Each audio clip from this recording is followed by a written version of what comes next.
बढ़िया। चलिए, तो हम लोग साथ साथ चल पा रहे हैं? हम सभी लोग साथ साथ चल पा रहे हैं? हाँ, ठीक है।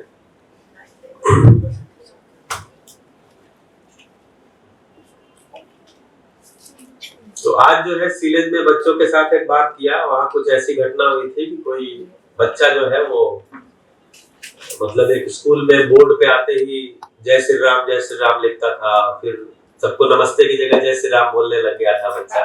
तो इसको लेके थोड़ा सा माहौल में ऐसा हो गया कि ये करना चाहिए कि नहीं करना चाहिए। उस बच्चे से मैंने बात भी किया।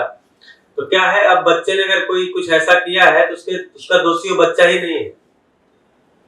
हम सब मिलकर उस बच्चे के पीछे पड़ जाते हैं। प्रचलन में जो होता है, जो माहौल होता है, वो सब आदमी करते हैं। जैसे आप पश्चिमी उत्तर प्रदेश में जाएंगे तो किसी भी गांव में अगर आप जाएंगे, पश्चिमी उत्तर प्रदेश मतलब मेरठ, हापुड़, मुजफ्फरनगर, बिजनौर, कहीं भी आप गांव में जाएंगे, अगर आप नए आदमी हैं उस गांव के लिए, तो छोटे बच्चे से लेके बड़े तक सब आपको देखते ही बोलेंगे राम राम जी। मुस्लिम भी है तो भी बोलेंगे राम राम जी। ये वहां का प्रचलन ही है। अब वहां उसको कोई बुरा तो मानता नहीं। तो वही हुआ कि एक बार चर्चा थोड़ा सा बढ़े, क्योंकि एक बच्चे की बात करना मतलब क्या हो गया, वो बच्चे को लगेगा हमको टारगेट किया जाए। किसी भी क्राइम के लिए कोई एक आदमी जिम्मेदार नहीं होता। अगर किसी ने किसी की हत्या कर दिया तो वो उसके लिए वो अकेला जिम्मेदार नहीं है।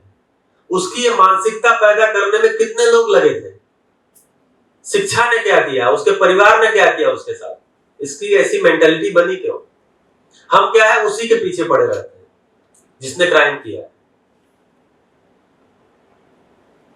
जैसे उस दिन चर्चा की है ना कि दिल्ली पुलिस के कमिश्नर ने कहा कि क्राइम पुलिस रोक नहीं सकती,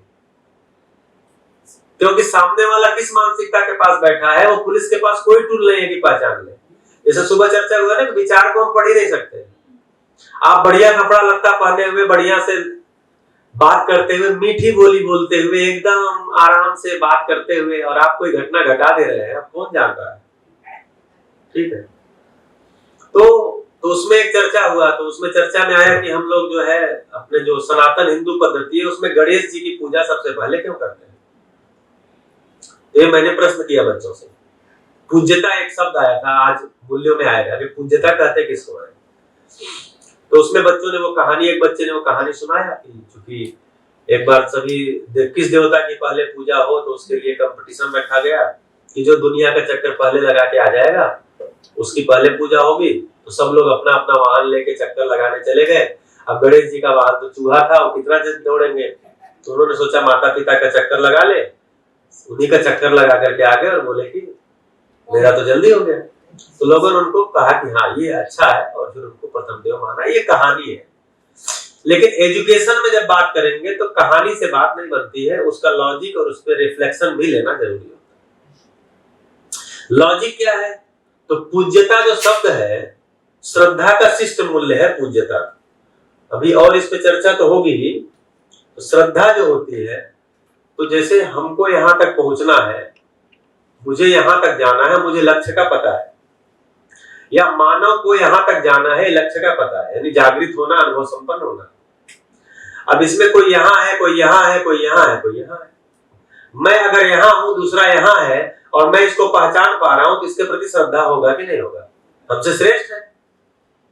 मतलब जो मैं चाहता हूं, मैं निरंतर सुखपूर्वक चाहता हूं, मैं समझदारी से जीना चाहता हूं, और ये आदमी आगे है मुझसे, वो ज्यादातर समझदारी को व्यक्त करता है, तो मुझे इससे श्रद्धा होती है। मतलब श्रेष्ठता को मैं पहचानता हूं। तो जब श्रद्धा होती है तो श्रद्धा का करें क्या? आप श्रद्धा हो गई तो क्या करें? या तो इस आदमी का घर में ले आके फोटो लगा ले, इसको माला पहना दे, इनको अगरबत्ती दिखाएं, कपूर जलाएं और इनके नाम का नारा लगाएं। एक ये तरीका है, क्योंकि हमसे आगे है, इनसे श्रद्धा है। दूसरा क्या होगा कि जिसको मैं पाना चाहता हूं वैसा ये जीते हैं, तो मैं भी ऐसा जीने लग जाऊं। ऐसा जीने के लिए प्रयत्न शुरू कर देना, उसको पूज्यता बोलते हैं। जिसको मैंने श्रेष्ठ पाया है वैसा जीने के लिए मैं भी प्रयत्न करने लग जाऊं, इसको पूज्यता बोल रहे हैं। जैसा कि हम लोग अभी कर रहे हैं, ये पूज्यता है। तो इसमें कभी किसी ने पहचाना था कि इसको शुरू कहां से करना है। तो बोले कि गणेश एक ऐसी आकृति है जिनके अंदर कुछ मिनिमम गुण है, जिनको हम जल्दी ले सकते हैं, अडॉप्ट कर सकते हैं। बोले पहले उनको तो पूछ लो, आगे वालों के पास और बड़े बड़े हैं, तो क्या है उनमें? तो माथा बड़ा है, सोचो खूब, ठीक है, लेकिन आंख छोटी है, देखो वहीं तक जहां तक आपकी दृष्टि जाती, क्योंकि आप सब कुछ नहीं कर सकते, आप उतना ही कर सकते हो जितना आपकी दृष्टि जाती है। कान खूब बड़े बड़े, सुनो सब कुछ, लेकिन मुंह छोटा, बोलो सार्थक, कम बोलो, सार्थक चीजें बोलो। नाक इतनी लंबी कि पैर के तक पहुंचती है और पैर के आगे है। पैर के आगे का मतलब सूंघ करके पैर को रखना, यानी सतर्कता, जिंदगी में सतर्कता पूर्वक आगे बढ़ना है। पेट इतना बड़ा, हजम करने की ताकत, धैर्य, हजम करने की ताकत मतलब धीरता, धैर्य, ये रखो। बोले इनको पूज लो, तब आगे किसी को पूजना, इतना तो पूज लो, इतना तो आप, तो बोले इनके अंदर मिनिमम ऐसी है कि आप उसको जल्दी से ला सकते हो अभ्यास करके। तो बोले पहले इनको तो पूजो, आगे वालों के पास इससे ज्यादा है।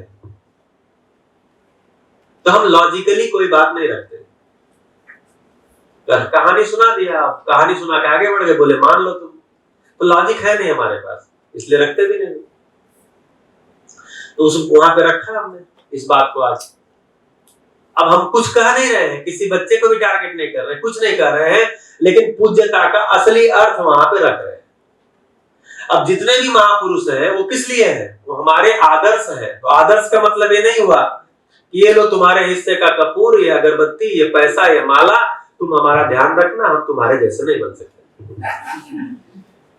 4.5 क्रिया में हम इतना नहीं कर पाते, हम तुम्हारे जैसा नहीं बन सकते, ये लो तुम्हारे हिस्से का चीज, तुम हमारा ध्यान रखना बस। हाँ, अब उन्हीं का नारा लगाएंगे, उन्हीं का सब कुछ लगेंगे, उसी का आवेश पैदा करेंगे। पूरी दुनिया में ही हो रहा है। अगर पूरी दुनिया ने पूज्यता का सही अर्थ जान लिया होता तो शायद पूरी दुनिया में धर्म के नाम पर जो कुछ हो रहा है वो नहीं होता। एक धर्म पूजा पद्धति कुछ करता है, रिएक्शन में दूसरा धर्म पूजा पद्धति कुछ करता है, ये कुछ करता है, उसके रिएक्शन में कुछ करता है, यही होता जा रहा है। और ये अभी स्वाभाविक है, अभी ये स्वाभाविक है, क्योंकि पूज्यता का सही अर्थ पहचान में नहीं आया, धर्म का मतलब पहचान में नहीं आया। धर्म की परिभाषा सनातन धर्म में क्या गई है? धारयेत इति धर्म, जिसको धार लिया जाए, धारण कर लिया जाए, वो धर्म है। धारण कर लिया जाए मतलब अब वो छूटता ही नहीं है, धारण कर लिया मतलब अब वो छूटेगा ही नहीं। तो मानव ने क्या धारण कर लिया? सुख, सुखी होना चाहता है, ये उसके अंदर इनबिल्ट है। सब कुछ छूट जाएगा लेकिन सुखी होने की चाह उसमें बनी रहती है।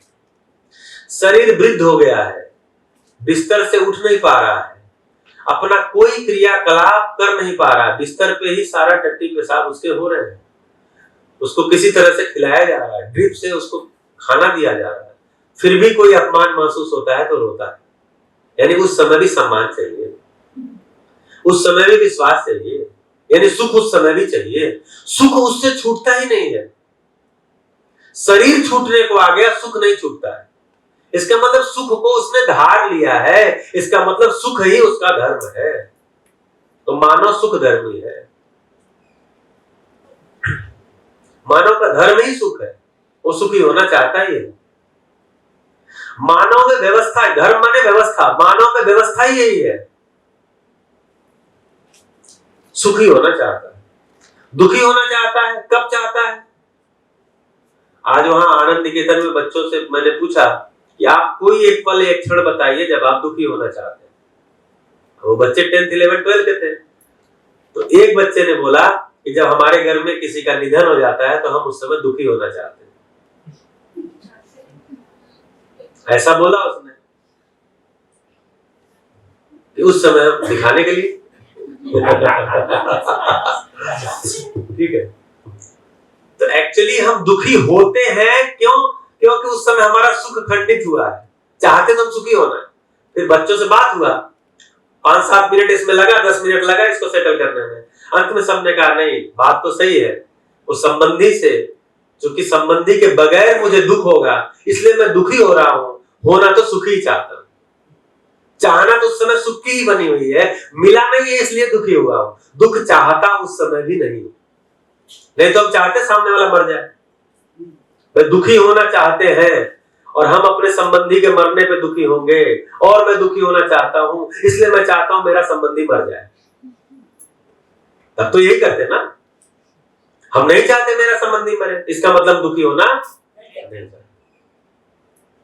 तो सुख के बिना हमारा चलता ही नहीं है, हर काम हम सुख के लिए करते हैं, सपने में भी दुख नहीं चाहते, एक पल एक भी क्षण हम दुख नहीं चाहते। इसलिए बोला मानव का धर्म सुखी होना ही। तो दूसरे मानव के साथ व्यवहार करते समय मैं धर्मनिरपेक्ष कैसे रहूंगा? अब धर्मनिरपेक्षता क्या है कि दूसरा मानव है, इसके साथ व्यवहार करते समय मैं क्या ध्यान रखूंगा? इसके धर्म का ध्यान रखूंगा, यही धर्मनिरपेक्षता है। इसका धर्म क्या है? तो मैंने अपने अंदर पहचाना है कि मेरा धर्म सुखी होना है, क्योंकि सामने वाला भी मानव है तो इसका भी धर्म सुखी होना है, तो मैं इसको दुखी नहीं करूंगा, यही धर्मनिरपेक्षता है।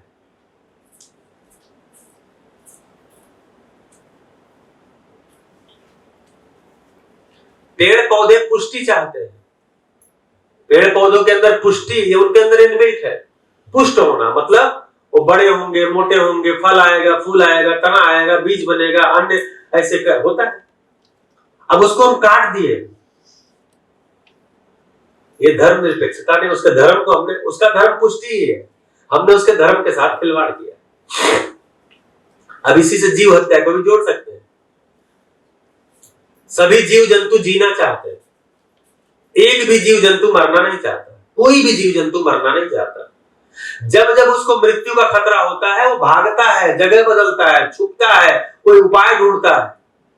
इसका मतलब हर जीव जंतु जीना चाहता है, जीना चाहता है। जीना चाहना ये उसके अंदर इनबिल्ट है। अब उसको मार देना ये धर्मनिरपेक्षता नहीं। वो अपने धर्म के साथ बने रहना चाहता है, हम उसके धर्म में खंडित कर रहे हैं, उसको मार दे रहे हैं, वो जीना चाहता है। यहां से हम धर्म को पहचान पाते हैं। तो अभी मानव के साथ अगर हम देखें तो मानव के साथ धर्म निरपेक्षता क्या है कि मैं दूसरे के सुख में बाधा न बनूं, दूसरे को दुखी ना करूं, यही मानव के साथ जीने में धर्म निरपेक्षता है। धर्म निरपेक्षता का मतलब क्या है कि दूसरे के धर्म का आदर करना। तो दूसरे का धर्म क्या है?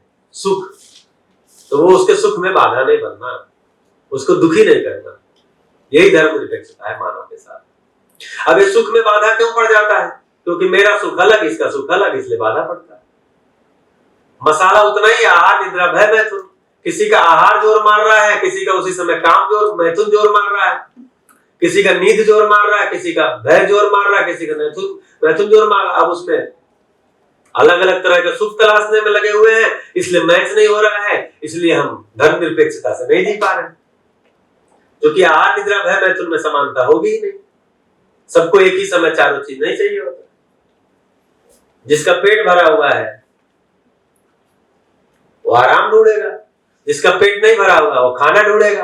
अब दोनों बोलिए ना एक जैसे रहो, कैसे रहेंगे? वो तो कमरा ढूंढ रहा है कि कहीं सोने को मिल जाए, एक खाना ढूंढ रहा है, कैसे रहेंगे?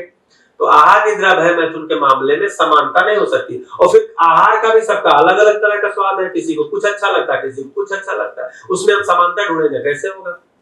तो इसीलिए वहां पर धर्म की रक्षा नहीं होती।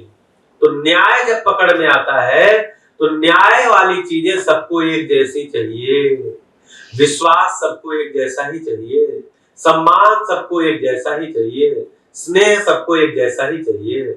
इसीलिए बोला कि जब भी समानता आएगी न्याय के धरातल पर आएगी, जब भी समानता आएगी ऊपर वाले में 5.5 में ही समानता आएगी, 4.5 में समानता नहीं आ सकती।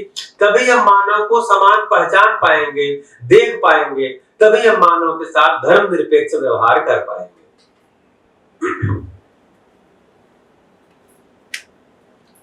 थोड़ा स्पष्ट हुआ?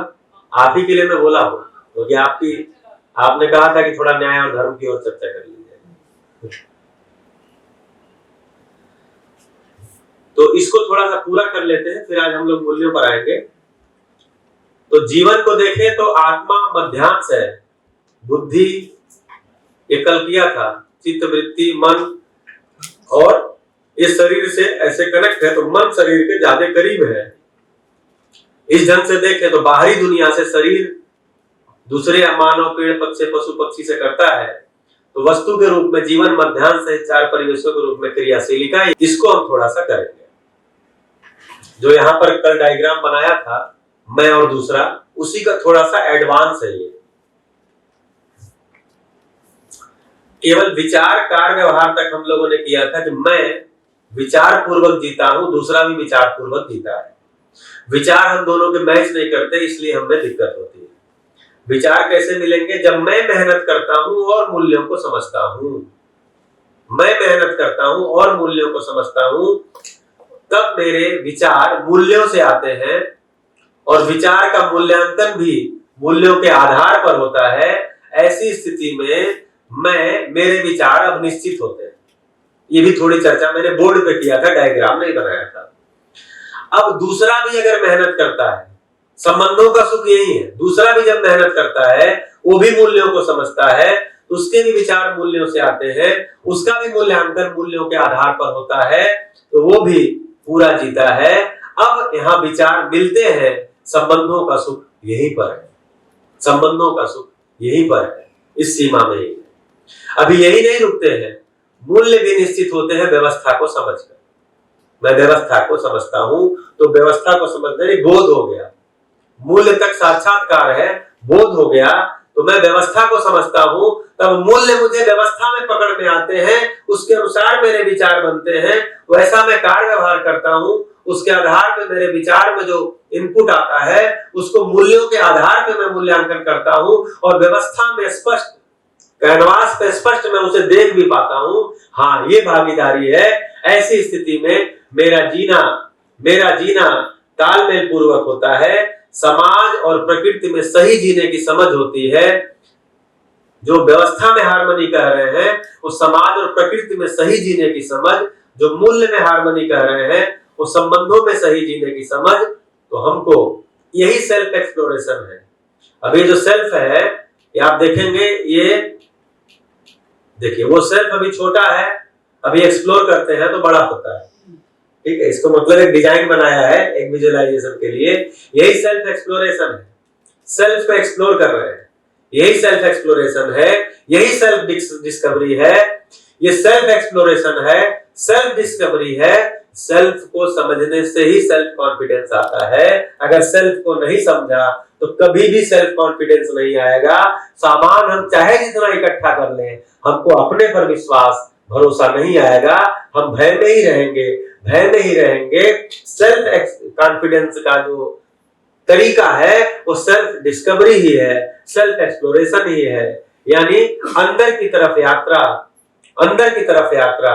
स्पष्टता का सुख यही है। व्यवस्था को समझते हैं तभी हम चीजें क्लियर होती है। जब पूरा कैनवास हमारे सामने खुल जाता है, हर चीजें जुड़ी हुई दिखती है, यही स्पष्टता का सुख है। Clarity, happiness with clarity. बिना क्लियरिटी के हैप्पीनेस नहीं होता। तो ये मतलब ये हैप्पीनेस यहाँ हमको हमेशा मिलने वाला सुख है। तो अगर देखें तो हमको दोनों तरफ ध्यान देना है, अपने में समझने की तरफ और बाहर की ओर एक्शन और कार्य व्यवहार में। अभी हम बाहर की ओर ही ज्यादा ध्यान देते हैं, अंदर की ओर ध्यान नहीं देते। तो अंदर की ओर जो ध्यान देना है उसी को ऊर्जा का अंतर नियोजन बोलते हैं। ऊर्जा का अंतर नियोजन करने से स्वयं का विकास होता है, ऊर्जा का बहिर्गमन करने से स्वयं का ह्रास होता है। तो बाहर की तरफ हमको एक्शन तो करना ही है, लेकिन बड़ा एरो कहाँ है? अंदर की तरफ। बाहर की तरफ छोटा एरो है। बाहर हमको बहुत कम काम करना है। हम अंदर काम नहीं करते तब लगता है बाहर बहुत काम करना है। अगर हम अंदर काम नहीं करते हैं तो हमको लगता है बाहर बहुत काम करना है। जब हम अंदर काम करने लग जाएंगे तो बाहर बहुत कम काम करना है। हम अपनी आवश्यकता को पहचान जाते हैं, उससे संबंधित उत्पादन को पहचान जाते हैं, उसके लिए हमको जो स्किल चाहिए उसके लिए लग जाते हैं परिवार मिलके। और उत्पादन के एक आदमी की जिम्मेदारी नहीं है, परिवार मिलकर तय करता है कितना उत्पादन करना, कितना जरूरत है। अब दूसरों से प्रभावित होकर के आपको चाहिए तब तो कोई कभी आपका पूरा ही नहीं होने वाला। तो जितना अंदर काम करेंगे उतना बाहर कम काम करना पड़ता है। तो बाहरी दुनिया, व्यवस्था की समझ हो गई, मूल्य की समझ हो गई, उसके अनुसार विचार, उसके अनुसार शरीर के द्वारा कार्य और व्यवहार।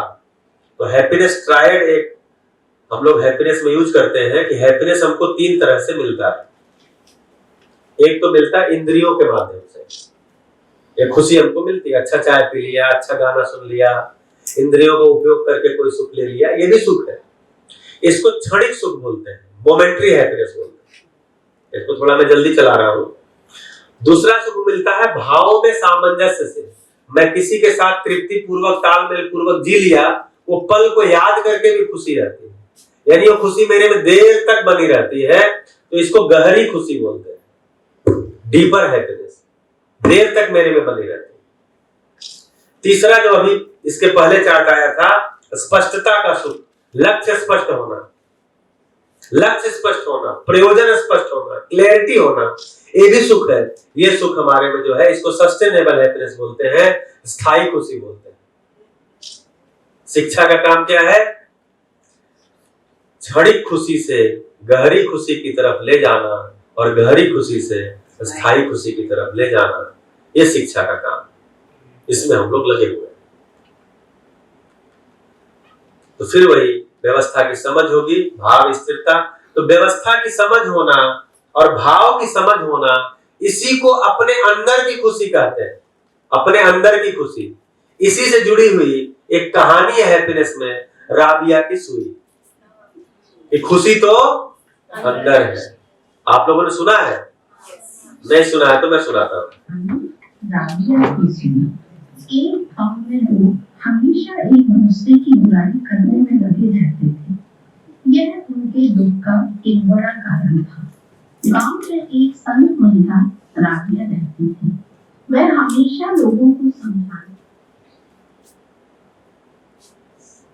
एक शाम वह अपने घर के सामने कुछ खोज रही थी।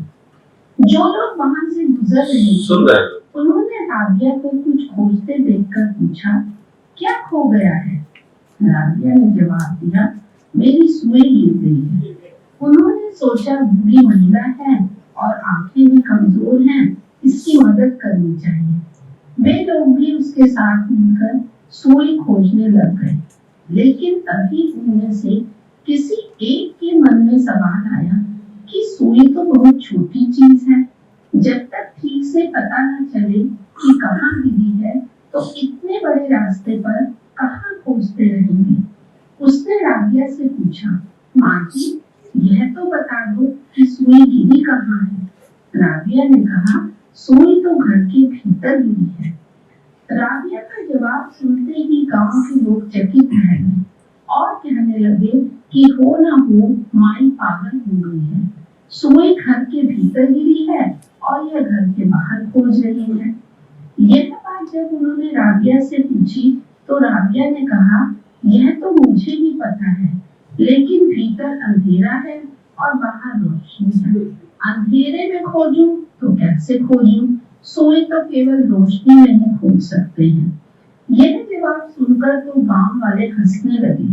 वे राबिया से कहने लगे, लगता है बुढ़ापे में आपकी समझ गड़बड़ा गई है।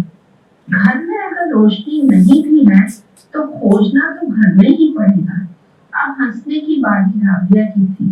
राबिया बोली, बेटा, बात तो आप समझदारी की करते हो, लेकिन मैं तो वही तरीका अपना रही थी जो तुम सबको अपनाते देखती हो। गांव वालों ने हैरत से पूछा, क्या मतलब? राबिया ने कहना जारी रखा, मैं रोज तुम लोगों को हमेशा दूसरों की बुराई करते देखती हूँ। असल में तुम सब दूसरों में खुशी खोजते हो और जब नहीं मिलती तो उनकी बुराई करते हो, जबकि खुशी तो खुद के अंदर होती है। तुम सब दूसरों के व्यवहार में, दूसरों के तोहफों में, दूसरों से मिलने वाले फायदों में, दूसरों से मिलने वाली तारीफ और दूसरों के काम में खुशी खोजते हो, जबकि तुम्हारी खुशी तो तुम्हारे मन के अंदर खोई है। खुशी वहीं खोजो जहाँ खोई है। गांव के लोगों को अब यह बात समझ में आ गई थी कि राबिया उन्हें समझाने के लिए भी सुई खोजने का नाटक कर रही थी। अब मैं कुछ प्रश्न आपके सामने रखती हूँ।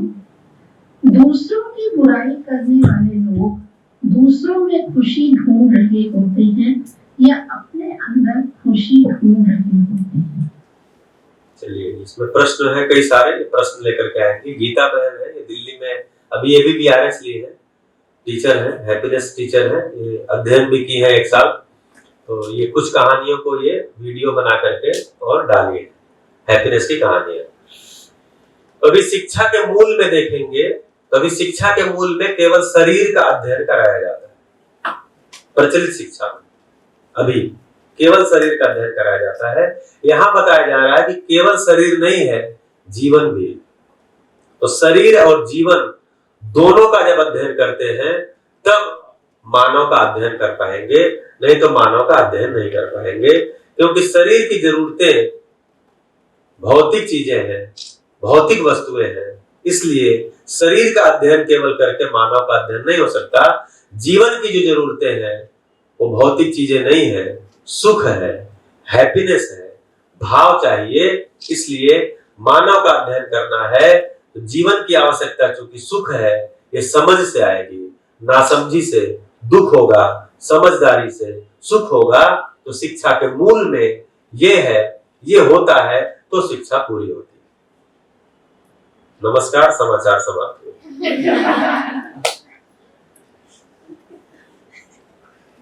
तो जीवन क्रिया से जुड़ा हुआ इतना मैं प्रेजेंटेशन बनाया था। अब इन मूल्यों से जुड़ा हुआ प्रेजेंटेशन बनाने का काम जारी है। हो सकता है कभी बाद में मौका मिलेगा तो उसको भी PPT के थ्रू करेंगे। अभी हम संबंध और मूल्यों का काम बोर्ड पे करेंगे। अभी संबंध और मूल्यों का और अस्तित्व का ये सब काम अभी बाकी है, उसको भी हम लोग धीरे धीरे आगे आगे इसको करते जाएंगे। तो हमारे पास बहुत सारा स्लाइड हो जाएगा जिसको हम प्रेजेंटेशन से कर सकते हैं। थोड़ा प्रभावी भी है, आज के समय के अनुसार लोगों का ध्यान भी उस पर जाता है। दूसरा, वो मल्टीप्लाई भी हो सकता है, दूसरे लोग भी उसके मदद से शिविर चला सकते हैं। हाँ, लेकिन समझ ही उसमें मुद्दा है, केवल PPT से शिविर नहीं चलेगा। PPT की गलत व्याख्या भी हो सकती है या अपने अनुसार भी व्याख्या हो सकती है। जैसे अर्थ नहीं लेंगे तो अनर्थ लेंगे। कोई शब्द है, उसका कोई अर्थ होता है। अगर अर्थ हमें पकड़ में नहीं आया तो क्या पकड़ में आएगा? अनर्थ पकड़ में आएगा। हम अनर्थ ही पकड़ के उसी को अर्थ मान के जीते रहेंगे।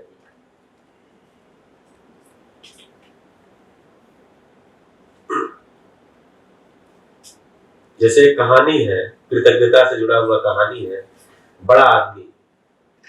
आप लोग सुने होंगे सब, ज्यादा लोग सुने हैं तो मैं नहीं सुनाता हूं, बस 2 ही 3 लोग सुने। TDP तो सारे ही सुने होंगे। हाँ जी, सुने थे, याद आ गया हमको याद आ गया। वैशाली ना, हमारे यहाँ गोरखपुर से दिल्ली ट्रेन जाती है जिसका नाम है वैशाली एक्सप्रेस। तो जब बोली हाँ याद आ गया तो मुझे वही एक्सप्रेस याद आ गया। हाँ जी, तो ये बच्चों के बीच में रखते हैं। दिल्ली के हैप्पीनेस की काफी सुपरहिट कहानी है ये। एक बच्चा है, वो अपने परिवार में बड़ा होता है तो उसको लक्ष्य दिया जाता है कि तुमको बड़ा आदमी बनना है। तो अब वो अपना पढ़ता रहता है, क्योंकि हम भी अपने बच्चों को सबको बड़ा आदमी बनाना चाहते हैं, बोलते भी तुमको बड़ा आदमी बनना है। आज जैसे वहां बच्चों से पूछ रहे थे क्यों पढ़ना है, तो बोले आगे बढ़ना है। आगे बढ़ने का मतलब जॉब के लिए, अच्छी नौकरी के लिए और पैसा पाने के लिए आगे बढ़ना है। तो वैसे ही हम सबको टारगेट देते हैं, बड़ा आदमी बनना है। तो वो बच्चा भी बड़ा आदमी बनने के लिए घर में अपने पढ़ाई कर रहा है, घर में जी भी रहा है। तो एक दिन वो आता है, 9वीं क्लास में पहुंच गया है, आता है घर पे, बोलता है पापा पापा मुझे ना एक घड़ी चाहिए, स्मार्ट वॉच चाहिए। बोलते उसका तुम क्या करोगे? बोले अरे जरूरी होता है बड़ा आदमी बनने के लिए। तो बोले अरे वो महंगी आती है। बोले तो नहीं दिला सकते तो बता दो नहीं दिला सकते, कोई बात नहीं। तो खैर उसके पिताजी कोई जुगाड़ करते हैं और घड़ी लाके उसको देते हैं। घड़ी अपना पहन लिया। 11th में जाता है तो एक दिन आके बोलता है कि पापा ऐसा है, मुझे मोबाइल चाहिए, मोबाइल फोन चाहिए, स्मार्टफोन चाहिए। बोले स्मार्टफोन का तुम क्या करोगे? पढ़ाई लिखाई से क्या मतलब है स्मार्टफोन का? हम भी ऐसे डांटते हैं ना, मोबाइल में लगे रहते हो। तो बोले स्मार्टफोन चाहिए। तो बोलते अरे स्मार्टफोन इतनी छोटी चीज नहीं है, महंगी आती है, और तुमको क्या जरूरत है, मेरे पास इतना पैसा थोड़ी है कि स्मार्टफोन तुमको दिला पाऊंगा। बोले नहीं दिला पाओगे तो कल से कहना भी मत कि बड़ा आदमी बनना। हाँ, बड़ा आदमी बनने के लिए जरूरी होता है, आपको तो पता नहीं है। अब वो जिद पकड़ता है, तो फिर उसके पिताजी कोई जुगाड़ करके उसके लिए मोबाइल लाके देते हैं। उसके बाद वो 12th में जाता है, 12th पास परीक्षा वगैरह दे देता है। तो एक दिन आके घर पे बोलता है कि पापा पापा हमको बाइक चाहिए। बोले बाइक चाहिए? बाइक कोई इतनी हल्की चीज है क्या कि मैं जाऊंगा तुरंत ला दूंगा, इतनी महंगी आती है। बोले आप बड़े आदमी नहीं हो ना, इसलिए आपको पता नहीं है कि बड़ा आदमी बनने के लिए बाइक जरूरी होता है। आप नहीं दिला सकते तो बोल दो नहीं दिला सकते, लेकिन वो जरूरी नहीं है ये क्यों कह रहे हो आप? ये सारी बातें बहस होती रहती हैं रात में, शाम को। फिर रात में पिताजी खाना खाते हैं और अपने सोने चले जाते हैं, और बच्चा भी सोने चला जाता है। इसको रात भर नींद नहीं आती है, उथल पुथल अंदर चलता रहता है कि गाड़ी तो नहीं दिला रहे हैं, गाड़ी तो नहीं दिला रहे हैं, ऐसा इसके अंदर चलता रहता है। तो सुबह थोड़ा देर से उठता है, क्योंकि रात में इसको जल्दी नींद नहीं आई थी। देर से उठता है, बाहर जाता है, तो जाके पूछता है मम्मी पापा कहाँ है। मतलब ये कुछ सोच के गया था कुछ बहस करेंगे। बोलता पापा कहाँ है? बोले बेटा पापा तो सुबह ही कहीं निकल गए। बोले अच्छा। तब तक उसकी नजर जाती है कि टेबल पे पापा की पर्स पड़ी हुई है। वो उठाता है ऐसे और पर्स को पॉकेट में डाल लेता है और जल्दी से निकलता है बाहर की तरफ। जूता ढूंढने जाता है तो अपना जूता मिल नहीं रहा होता है, तो पापा का जूता पड़ा हुआ था वो पहन लेता है। तो पापा हो सकता है चप्पल पहन के चले गए हो, तो उनका जूता पहन के वो चल देता है। बाहर जाता है तो कुछ दूर जाने के बाद उसके पैर में कुछ चुभता है, तो देखता है जूते में कीले निकली हुई है। उसके और आगे जाता है तो सड़क गीली है, बारिश हुआ है, तो जूते में कुछ गीला गीला आता है। तो ऐसे देखता है तो जूते की सोल भी टूटी हुई है और उसके अंदर से पानी जा रहा है। फिर आगे जाकर के उसके एक जगह मिलती है जहां जाके वो बैठ जाता है, और बैठ करके पर्स निकालता है। बोलता देखता हूं इसमें कितना पैसा है। पर्स निकालता है तो उसमें पैसा नहीं था, उसमें कुछ पर्चियां थी। एक पर्ची निकालता है, देखता है उसमें हिसाब लिखा हुआ है। 3 साल पहले घड़ी के लिए इतना पैसा उधार लिया, इतना इतना करके इस तारीख को चुका दिया। ठीक है, 2 साल पहले मोबाइल के लिए उधार लिया, इतना इतना चुकाया, इतना बाकी, ऐसे ऐसे करके उसमें हिसाब लिखा हुआ था। फिर उस पर्ची को डाल देता है। फिर एक छोटी सी पर्ची और उसके अंदर से निकालता है जिसमें लिखा है माई हॉबी। जैसे कभी कभी जो कोलीग्स होते हैं वो आपस में कुछ पर्चियां लिखते हैं, ठीक अपनी हॉबी सब लोग लिख के डालेंगे। तो वैसे ही कोई गेम हुआ होगा, उसमें इसके पिताजी भी अपनी हॉबी लिख के डाले हुए थे। वो पर्ची उसमें थी, लिखा था माई हॉबी, नीचे लिखा था अच्छे जूते पहनना। वो पर्ची देखता है, फिर उसको मोड़ के पर्स में डाल। फिर एक पर्ची और निकलती है अंदर से।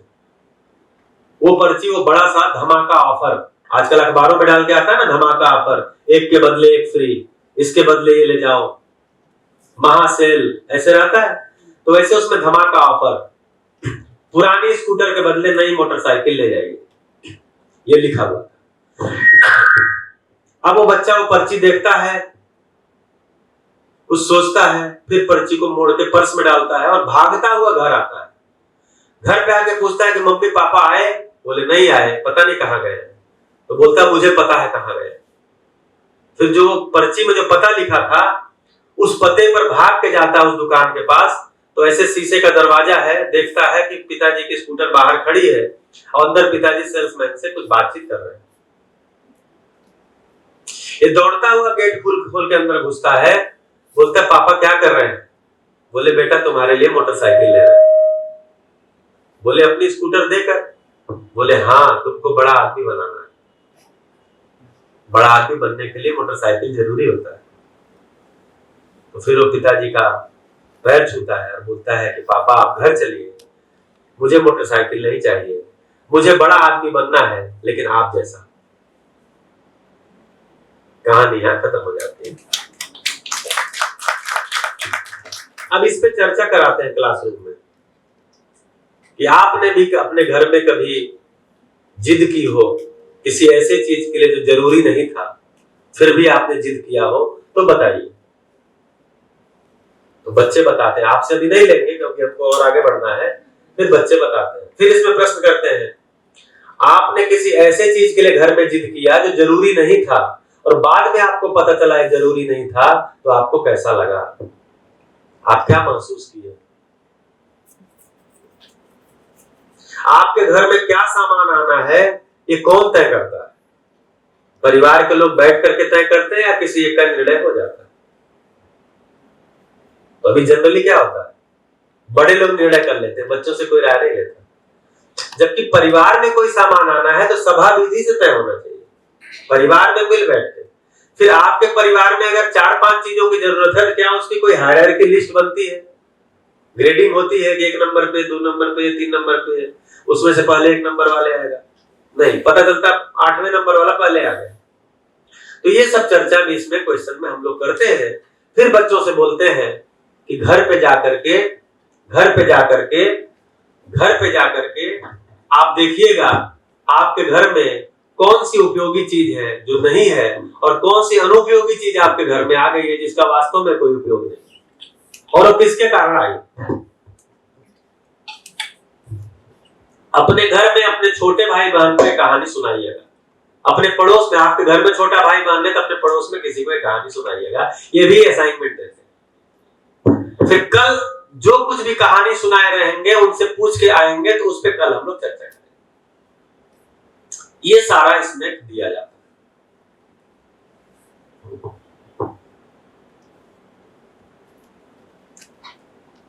अब इसमें जो भाव जा रहा है किस चीज का जा रहा है, बच्चा जब समझता है कि मेरे पिताजी मुझे बड़ा आदमी बनाने के लिए अपनी स्कूटर भी देने को तैयार हैं, तब उसको आता है कि नहीं, इनका इतना योगदान है। और उसके बाद उसको सारे पीछे के भी दरवाजे खुल जाते हैं, इन्होंने क्या क्या काम किया मुझे, इतना बड़ा योगदान। तो फिर हमारे वही कल कहे थे, कितने लोग हमारे सुविधा के लिए, हमारी जागृति के लिए लगे हैं, हमारा ध्यान ही नहीं रहता। खासकर जो भौतिक चीजों के लिए लगे हैं उन पर तो कोई ध्यान नहीं रहता है। गुरु के प्रति तो थोड़ा रहता भी है, लेकिन भौतिक चीजों के जो लगे हैं हमें लगता है वो प्रोफेशनल है, वे उनका काम ही है। मेरा पंखा खराब हुआ, वो पैसा लेके बना देते हैं, बस उनका काम है, उनसे हमारा क्या संबंध है? कुछ नहीं, उनका मेरी जिंदगी में कोई योगदान नहीं। लेकिन आपका पंखा खराब हो जाता और नहीं बनता है 2 दिन तक, तब आपको पता चलता है उनकी जिंदगी में आपका कितना बड़ा योगदान है। केवल पैसे के लिए नहीं है, आप वो कर ही नहीं सकते काम। तो कृतज्ञता ये बहुत ही बड़ा मूल्य है, इसके लिए हम इसको मिटा दें, आप लोग की अनुमति है? जिन्होंने लिखा है, नहीं तो कोई नाराज हो जाए तो। इस पे कुछ बात करना था क्या? रजिस्टर से अच्छा मिल रहा है वैसे।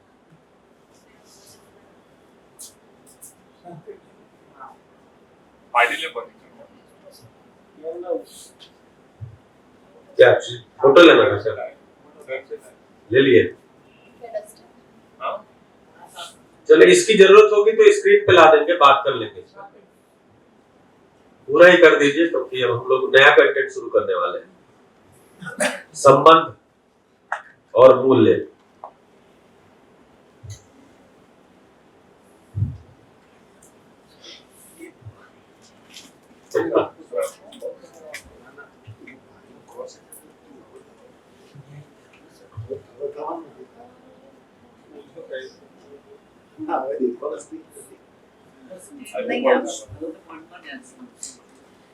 बोर्ड पे कितना भी अच्छी चीज लिखी जाए और कितने भी अच्छे से लिखा जाए, अंत में मिटाना ही पड़ता है। इसलिए यहाँ रजिस्ट्रेशन बहुत जरूरी है। यहाँ जो रजिस्टर हो गया वही काम आता है। आपके डायरी में, आपके कॉपी में जो पड़ा हुआ है वो बहुत काम नहीं आता, क्योंकि आप लोग तो खैर अध्ययन के लिए मन बना के आए हैं, नहीं तो बहुत सारे लोग जो शिविर करके आते हैं डायरी में दौड़ दौड़ के जल्दी जल्दी लिखते हैं, जल्दी जल्दी लिखते हैं। यहाँ बल्कि कुछ नहीं छापते हैं, डायरी में छापते हैं और फिर वो डायरी कभी खुलती नहीं। वो डायरी जाके अलमारी में रख दी जाती है और वो फिर खुलती। ये सिद्ध प्रयोग है। कई बार तो शिविर में ही छूट जाती है। हाँ, छोड़ ही देते, छूट जाती है नहीं। जैसे दिल्ली में अक्सर होता था, दिल्ली में अक्सर देखिए सरकारी ढंग से आते थे दिल्ली में तो पूरा सरकारी काम करते थे। जैसे सरकारी ढंग से आए हापुड़ में शिविर करने तो उनको सरकार बस में, सरकारी बस में बिठा के भेजती थी, मतलब सरकार बस हायर करती थी, उसमें बिठा के हापुड़ भेजती थी। यहाँ जब आते थे तो उनके रहने खाने का खर्चा भी सरकार देती थी, उनको डायरी कलम भी सरकार देती थी, डायरी कलम भी सरकार ही देती थी। हम लोग बार बार बोलते थे कि आप अपनी डायरी लेके आइए, क्योंकि ये डायरी तो ऐसी होती नहीं, सरकारी डायरी तो सरकारी होती है। लेकिन वो क्योंकि पहली बार ही आप जो चले गए हो तो फिर आते नहीं थे जल्दी, तो क्या करते थे उस सरकारी सिस्टम का बहुत अच्छे से उपयोग करते थे। 7 दिन बढ़िया से 8 दिन शिविर करते थे और अंत में वो डायरी वहीं छोड़ के चले जाते थे। सूरदास जी का वही पद, यह ले अपनी लकुटी कमरिया बहुत ही नाच नचायो। सुने है ना? नहीं सुने? हिंदी में है, सूरदास जी का पद है, मैया मैं नहीं माखन खाया, भोर भये गैयन के पीछे मधुबन मोहि पठायो। मतलब भोर में हमको भेज दिया, हम क्या माखन खाएंगे। तो जब अंत में गुस्सा होते हैं, इतना समझाने के बाद भी मां नहीं मानती है, बोली नहीं तेरी शिकायत आई है, सूरदास जी ने लिखा है तेरी शिकायत आई है और तू जरूर चुराया होगा। तो बोलते तुमको अगर हमारी बात नहीं माननी है तो लकुटी मतलब, लकुटी मतलब होता है लाठी जो गाय चराने के लिए दी गई है, और कमर में जो बांध के वो देती थी वो गमछे का जिसमें उनको खाना पीना बांध के देती थी। तो बोलते थे यार अपनी लकुटी कमरिया बहुत ही नाच नचाए हो, अब हम नहीं जाएंगे करें। तो वो लोग क्या करते थे शिविर में यार अपनी लकुटी कमरिया बहुत ही नाच नचाए और छोड़ के चले जाते हैं। तेरा तुझको अर्पण क्या लागे सरकार की डायरी, सरकार का खर्चा, सरकार का ऑर्डर, इसलिए यही छोड़ के जाते हैं। तो तेरा तुझको अर्पण क्या लागे। तो इसलिए आप लोग तो खैर अच्छे हैं। याद दिलाते हो सर, याद दिलाते हो। हाँ अभी 2 दिन और साथ चलना है भाई। आप लोग आए हैं तो हमको भी खाना मिल जा रहा है, आप नहीं आएंगे तो पता नहीं मिलेगा किसी। चलिए, तो हम लोग संबंध और संपर्क ये 2 चीजों पे चर्चा पहले किए होंगे, लेकिन फिर भी एक बार कर लेते हैं। एक होता है संपर्क, दूसरा होता है संबंध। ये दोनों में क्या अंतर है? संपर्क और संबंध में क्या अंतर है? संपर्क में प्रयोजन निश्चित, हाँ बढ़िया। और बात आ जाए तब लिखते हैं। संपर्क क्या है और संबंध क्या है? ये दोनों एक ही है कि अलग अलग है? अलग है। क्या अलग अलग है? टेलीफोनिक टॉक वो संपर्क है। जैसे आपका बच्चा आपसे टेलीफोन पे बात करता है तो आपके साथ संपर्क में है कि संबंध में?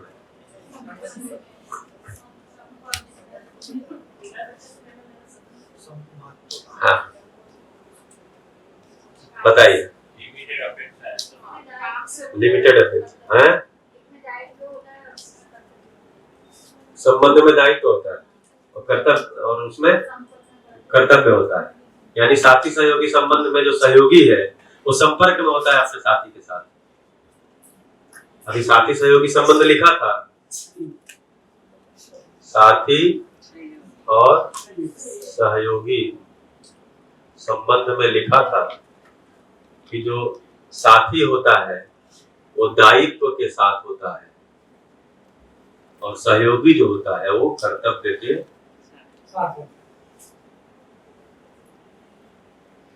के साथ होता है। इसका मतलब साथी जो है वो संबंध में है सहयोगी के साथ और सहयोगी साथी के साथ संपर्क में है। तो फिर इसको पूरे को संबंध क्यों बोल रहे हैं? बढ़िया, ये है वैशाली एक्सप्रेस। तुरंत मारा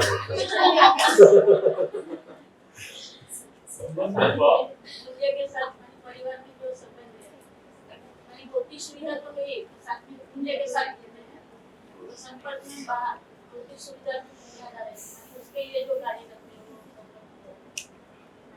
तो परिवार के बाहर सारा संपर्क ही है कि परिवार के बाहर भी संबंध है? संबंध ही रहता है। बढ़िया। जो नजदीक के हैं, बाकी तो नहीं किया है, तो उसके साथ बढ़िया।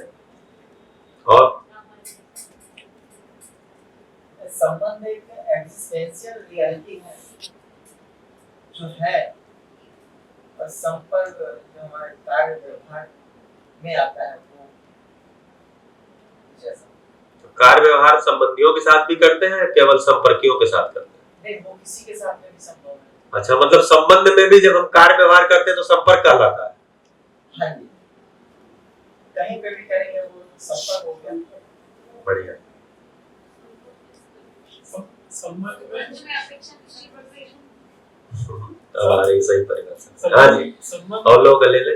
हाँ, भाव जुड़ता है तब संबंध होता है, और संपर्क में ट्रांजैक्शनल नेचर मतलब एंगेज। भाव, संबंध में भाव भी जुड़ता है, संपर्क में भाव जुड़े नहीं जुड़ता है। हाँ जी। और संबंध में अपेक्षा होती, संपर्क में कम होती है जी। और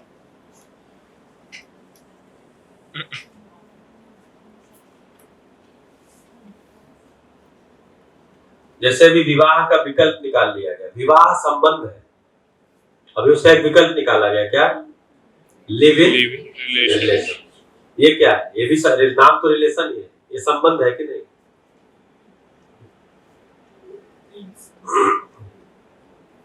लिव इन रिलेशन क्यों आया? क्योंकि विवाह में ऐसा लफड़ा है कि वो पी सके तो अच्छा है विवाह का गुण, नहीं पी सके तो निकलना भी मुश्किल, क्योंकि कोर्ट कचहरी में बहुत लफड़े होते हैं, आसान नहीं है छोड़ना ना। तो उसका एक अलग तरीका निकाला, लिव इन रिलेशन, कि जब तक मन करे साथ रहो, जब मन करे नहीं रहो, कहीं कोर्ट कचहरी नहीं जाना पड़ेगा। मतलब वही है कि बाजार में दूध मिल रहा है, पीते रहो, गाय पालने की क्या जरूरत है। तो अब इसको देखिए, अब ये संबंध और संपर्क में ये इसीलिए एक स्टडी दिया कि विवाह है और live in relation. Live in relation संबंध होगा, कोई संबंध की फीलिंग आएगी उसमें। तो वही जो आपने कहा या आपने कहा, इसको यहां तक पहुंचते हैं कि संबंध में अपेक्षाएं, एक्सपेक्टेशंस निश्चित होती है, निश्चित होती है।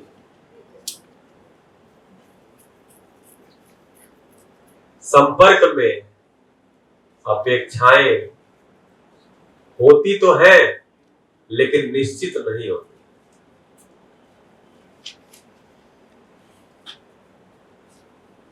जांच के देखिए, ये आपके लिए प्रस्ताव है, मैं जब कह रहा हूं तो इसका मतलब नहीं यही सही है, आप जांच के देखिए।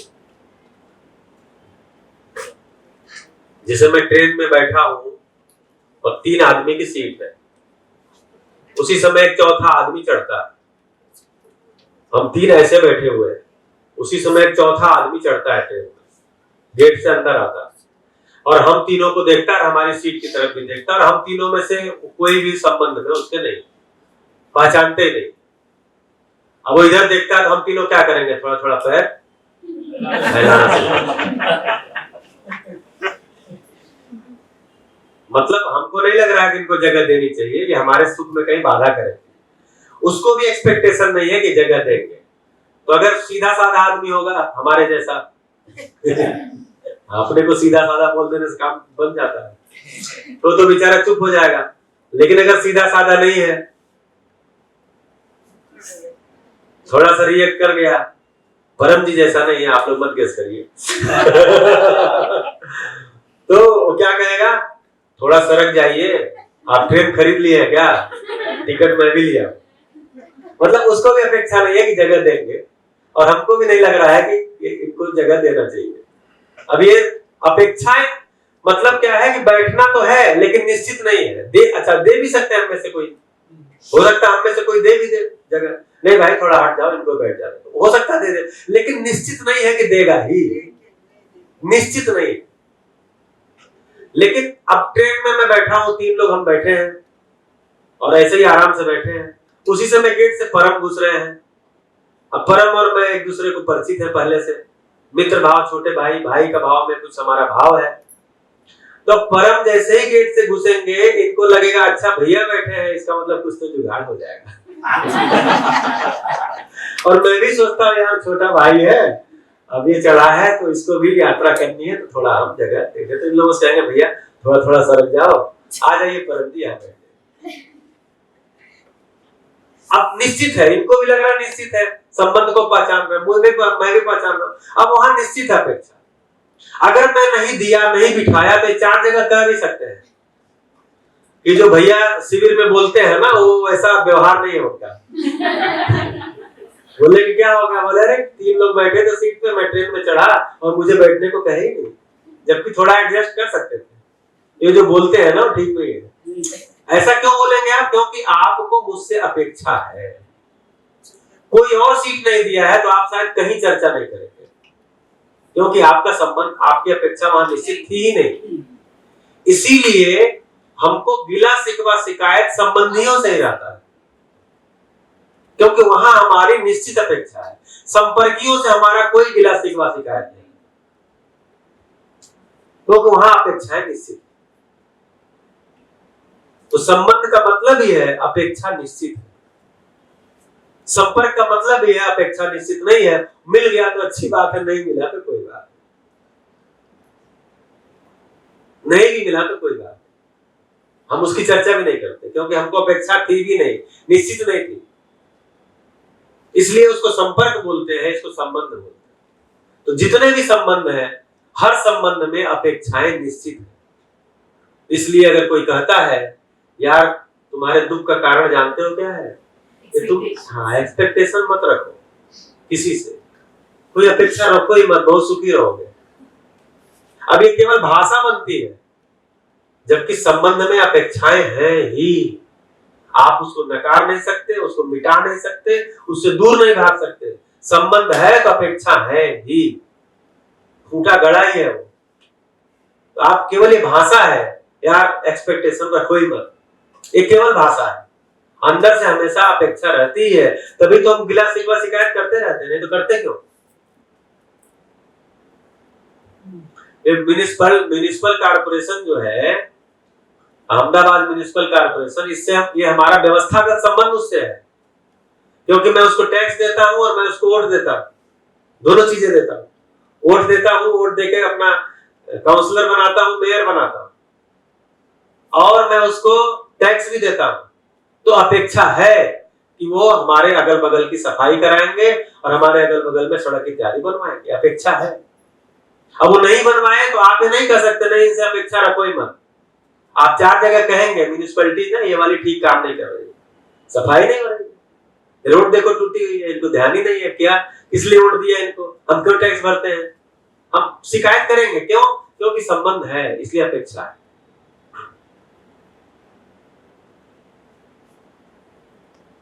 तो संबंध है तो अपेक्षा होता ही है, आप अपेक्षा मुक्त संबंध होता ही नहीं। और दूसरा भी सही है कि अगर कोई आपसे एक्सपेक्टेशंस नहीं रखता तो हमें लगता है कि तुमने अपना नहीं समझा हमें। हाँ, अपनी मुसीबत के वक्त तूने मुझे याद नहीं किया, क्यों हाँ, फोन किया मुझे, हाँ, मैं आती ना, तूने मेरे पे विश्वास नहीं रखा। बिल्कुल, तो रिवर्स भी उतना ही बुरा लगता है, वही शिकायत कि किसी ने आपसे एक्सपेक्टेशंस ना रखना भी बहुत बुरा लगता है। वही, वहां से भी शिकायत निकलती है, वहां से भी शिकायत निकलती है कि आपने अपना समझा ही नहीं, आपने हमको अपना समझा ही नहीं। हाँ। बताओ इतने परेशानी में थे, आप बोल तो देते एक बार। हाँ। हालांकि अंदर से भले आता था कि अच्छा हुआ नहीं बोला, नहीं तो मैं भी सर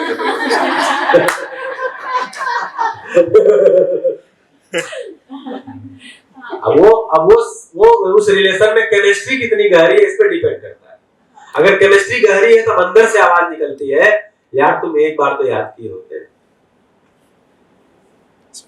अगर अंदर से नहीं निकला यानी हम संपर्क में ही दिए गए, हम संबंधी मान ही नहीं रहे। जैसे घटना हो जाने के बाद, सब कुछ समझ जाने के बाद अंत में जाना, अरे यार बड़ा सुना, बड़ा वो लगा, आप बताया भी नहीं एक बार, जबकि हमको पता पहले चल गया था लेकिन गए नहीं। तो ऐसा भी होता है। तो एक्चुअली गिला शिकवा शिकायत संबंध में, जैसे माँ अपने बच्चे का ध्यान रखती है, उसको खिलाती पिलाती है, उसकी सफाई करती है, उसका मल मूत्र साफ करती है, उसको नहलाती धुलाती है, उसको मालिश करती है, बदले में क्या अपेक्षा है? कोई अपेक्षा है? हमको लगता है माँ को बच्चे से अपेक्षा नहीं है। माँ बदले में बच्चे की मुस्कुराहट चाहे, वो रोता है तो उसको अच्छा नहीं लगता, हंस दे, मुस्कुरा दे, इतना ही चाहती है। लेकिन है अपेक्षा रहती है। वही बच्चा जब थोड़ा बड़ा होता है, थोड़ा सा बड़ा होता है, तो चाहती है कि बोलने लग जाए, ये भी अपेक्षा ही है। और थोड़ा बड़ा होता है तो उसकी भाषा और अच्छी साफ साफ बोलने लग जाए। और थोड़ा बड़ा होता है तो अपेक्षा हो जाती है कि मेरी बात माने, मेरा कहना माने, ये अपेक्षा है। और बड़ा होता है तो अपेक्षा होती है कि समझ ले, पढ़ ले, लिख ले, समझदार हो जाए, ये भी अपेक्षा है। और बड़ा हो गया तो नौकरी पा जाए, कोई बिजनेस में आ जाए, ये भी अपेक्षा है। शादी कर ले, ये भी अपेक्षा है। अपने भी बच्चे कर ले, ये भी अपेक्षा है। तो हम देखेंगे तो जन्म से मृत्यु तक हम अपेक्षा कर ही रहे हैं। अपेक्षा मुक्त कोई संबंध नहीं। संबंध है तो अपेक्षा है ही। तो संबंध को पहचाना कैसे जाए? तो अपेक्षा के आधार पर ही पहचान सकते। संबंध में अपेक्षा है, इसलिए संबंध को अपेक्षा के आधार पर ही पहचान सकते हैं। यही तरीका। तो पहचानने की कोशिश करते हैं संबंध को। एक बच्चा है, उसको क्या क्या अपेक्षा है? तो बच्चे को क्या क्या अपेक्षा है? तो बच्चा शरीर का पोषण चाहता है और संरक्षण चाहता है। ये बच्चा चाहता है यानी अपनी तरफ ठहरो। बच्चा जो है अपने शरीर को खुद नहीं संभाल सकता, अपने खाने का उत्पादन खुद नहीं कर सकता, इसलिए उसकी अपेक्षा है कि मेरे शरीर का कोई ध्यान रखे और मेरे लिए भोजन का कोई उत्पादन करे। ये अपेक्षा है कि शरीर का पोषण हो, ये उसके अंदर अपेक्षा है। इसीलिए भूख लगने पे चिल्लाता है, प्यास लगने पे चिल्लाता है, रोता है, ठंडी लगने पर भी रोता है, गर्मी लगने में भी रोता है। सुरक्षा, संरक्षण भी चाहता है। माँ की गोद में है तो खुश रहता है, कोई दूसरे की गोद में जाता रोने लगता है, वहां सुरक्षा उसको नहीं फील होता। तो सुरक्षा भी चाहता है और पोषण भी चाहता है। ये बच्चे के अंदर चाहना है, एक्सपेक्टेशन है, अपेक्षा है। और बच्चा क्या चाहता है? थोड़ा और बड़ा होता है तो कुछ सीखना चाहता है, समझना चाहता है। सीखना समझना चाहता है, ये भी उसकी अपेक्षा है। ये लाइट क्यों जल रही है? ये पंखा क्यों चल रहा है? मम्मी जरा बताना, ये ऐसा क्यों हो रहा है? आंधी क्यों आती है? गर्मी क्यों लग रही है? मतलब उसके प्रश्न देखिए ना, जैसे बोलना शुरू करता, नहीं बोल रहा है तो भी अब लेटा हुआ है, पंखा ऐसे देख रहा है, पंखा चल गया तो ऐसे आंख फाड़ देता है। उसको लगता है अरे क्या हो गया? तो कभी स्विच फिर देखता है कि वहां से स्विच दबाया गया, तो कभी स्विच देखता है, कभी पंखा देखता है। यानी समझना चाहता है, ये भी उसके अंदर अपेक्षा है। सीखना समझना चाहता है, ये उसकी अपेक्षा है। थोड़ा सा बड़ा होता है, जब आप उसको खाना खिला रहे होते चम्मच से, तो बार बार चम्मच पकड़ना चाहता है, और जब बोलने लगता है बोला नहीं दो, मैं अपने हाथ से खाऊंगा। और आप अगर पकड़ा देते हैं तो जितना खाना आप देते हैं उसका 5% खाता है, 95% गिरा देता है। लेकिन वो सीखना चाहता है। पानी पीने के लिए गिलास को, पूरी भरी गिलास को ऐसे उलट देता है, उसके नाक में भी पानी चला जाता, आंख में भी चला जाता, सारा कपड़ा गीला हो जाता। उसको अनुमान नहीं है कि कितना झुकाना है। धीरे धीरे धीरे धीरे प्रैक्टिस करके उसको लगता है हाँ, यानी सीखना समझना चाहता है। नहीं मैं खुद कर लूंगा, मैं खुद से नहा लूंगा, तुम जाओ मम्मी तुम जाओ, मैं नहा लूंगा, मैं कपड़े पहन लूंगा, अब पता चलता है कि चड्डी पहन रहा है तो एक ही होल में दोनों पैर डाल देता है। टी शर्ट पहन रहा है उल्टा डाल देता है, लेकिन वो सीखना समझना चाहता है, ये उसकी अपेक्षा है। आपसे पूछता भी है, इसको ऐसे कर लूं, उसको ऐसे कर दो, इसका मतलब सीखना समझना चाहता है। तीसरा क्या चीज है, जो कुछ भी सीखा समझा है उसको शेयर करना चाहता है, साझा करना चाहता है। सीखा समझा हुआ चीज साझा करना चाहता, शेयर करना चाहता है। दीदी बताऊं, भैया बताऊं, ऐसे ऐसे हुआ था, मम्मी बताऊं ऐसा ऐसा हुआ था, मम्मी बताओ मुझे देखो ये आ गया, गोली बनाने आ गया, मम्मी देखो मुझे ना ये गिलास में पानी भरना आ गया। यानी जो कुछ भी सीखा समझा है उसको बताना चाहता है, शेयर करना चाहता है। ये भी उसकी अपेक्षा है, इसके बिना नहीं रह सकता। जल्दी जल्दी दौड़ के जाता है बताने के, नहीं बता पाता तो अंदर से बेचैनी होती है। दीदी कब स्कूल से आएगी, भैया कब स्कूल से आएगा, नहीं मुझे उसको कुछ बात बतानी है। एक शेयरिंग। अच्छा कल स्कूल में जाऊंगा तो अपने दोस्त को बताऊंगा, शेयरिंग। तो शेयरिंग करना भी उसकी अपेक्षा है, इसके अंदर इनबिल्ट है, इससे आप उसको दूर नहीं कर सकते। बच्चे के अंदर इतनी अपेक्षा होती है। अब यही बच्चा जब बड़ा हो जाता है, वयस्क हो जाता है, एडल्ट हो गया, बड़ा हो गया, तो पोषण संरक्षण चाहता था, अब ये पोषण संरक्षण करने लगता है।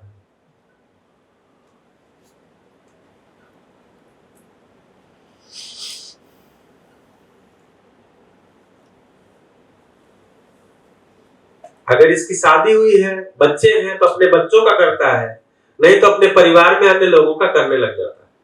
अपने माता पिता का, भाई बहन का पोषण संरक्षण करने लग जाता है। करने की अपेक्षा है उसके अंदर, करने लग जाता है वो अलग बात है, लेकिन उसके अंदर अपेक्षा है कि मैं भी किसी के लिए कुछ करूं। इसीलिए तो कमाने की ललक होती है, इसीलिए कुछ उत्पादन के स्वावलंबी बनने की ललक होती है कि मैं अपने पैरों पे खड़ा हो जाऊं, मैं कुछ करने लग जाऊं, तभी तो उसकी ललक है। मैं पानी दे दूं, जैसे हम लोग अपने घर में नीचे बिल्डिंग में एक परिवार आया था, तो उनसे मिलने के लिए गए, तो उनका बच्चा था दूसरी क्लास में, तीसरी क्लास में पढ़ता था। हमने बोले इस बिल्डिंग में नया परिवार आया तो चलो मिल के आते हैं, तो मिलने गए मैं और मेरी पत्नी। तो 3 साल का बच्चा था, तो उसको ये पता था कि कोई आता है तो उसको पानी दिया जाता है, वो देख लिया था।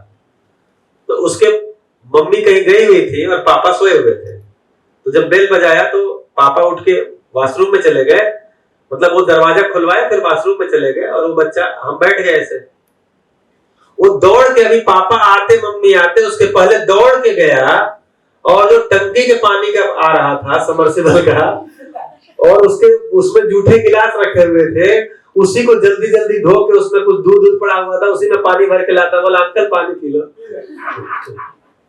वो पानी पीने लायक नहीं था, लेकिन दौड़ के लाता है, उसको लगता नहीं पानी आया किसी को तो पानी देना चाहिए।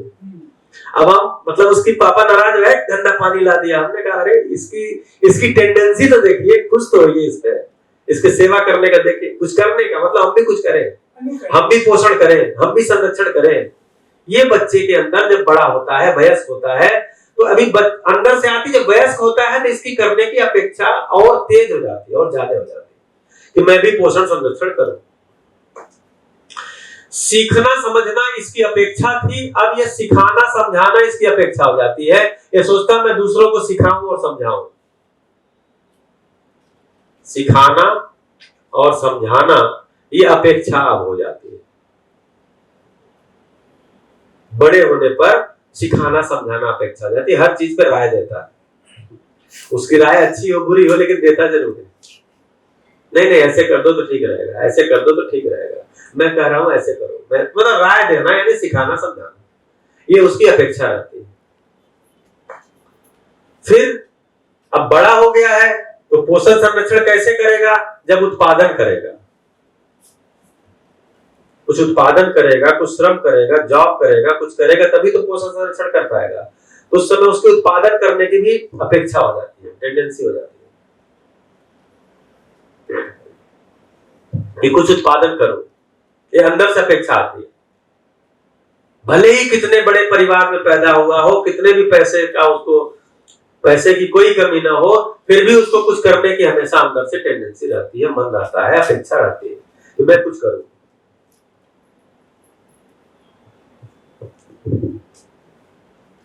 ये उसकी अपेक्षा रहती है। एक अपेक्षा और रहती है कि मैं जब बच्चा था तो मेरा बहुत ध्यान रखा गया और मैं बड़ा हुआ हूं, मैं अब समझूं, समझाऊं, इस काम में लगूं, तो और भी बच्चे इस संसार में आए जिस काम में लग पाए। तो शरीर का प्रदाता भी बनना चाहता है, शरीर प्रदान करने वाला ऐसा भी बनना चाहता है वयस्क, और भी शरीर इस धरती पे आए जिससे कि और भी समझदार हो जाए, जिम्मेदार हो जाए लोग, ये भी उसका, उसके अंदर टेंडेंसी। तो इन अपेक्षाओं के आधार पर अगर संबंध को हम देखें तो कितने प्रकार के संबंध पहचान में आते हैं। तो पोषण संरक्षण करने वाले को पिता बोलते हैं और माता बोलते हैं, माता और पिता। जिसका पोषण संरक्षण होना है उसको संतान बोलते हैं।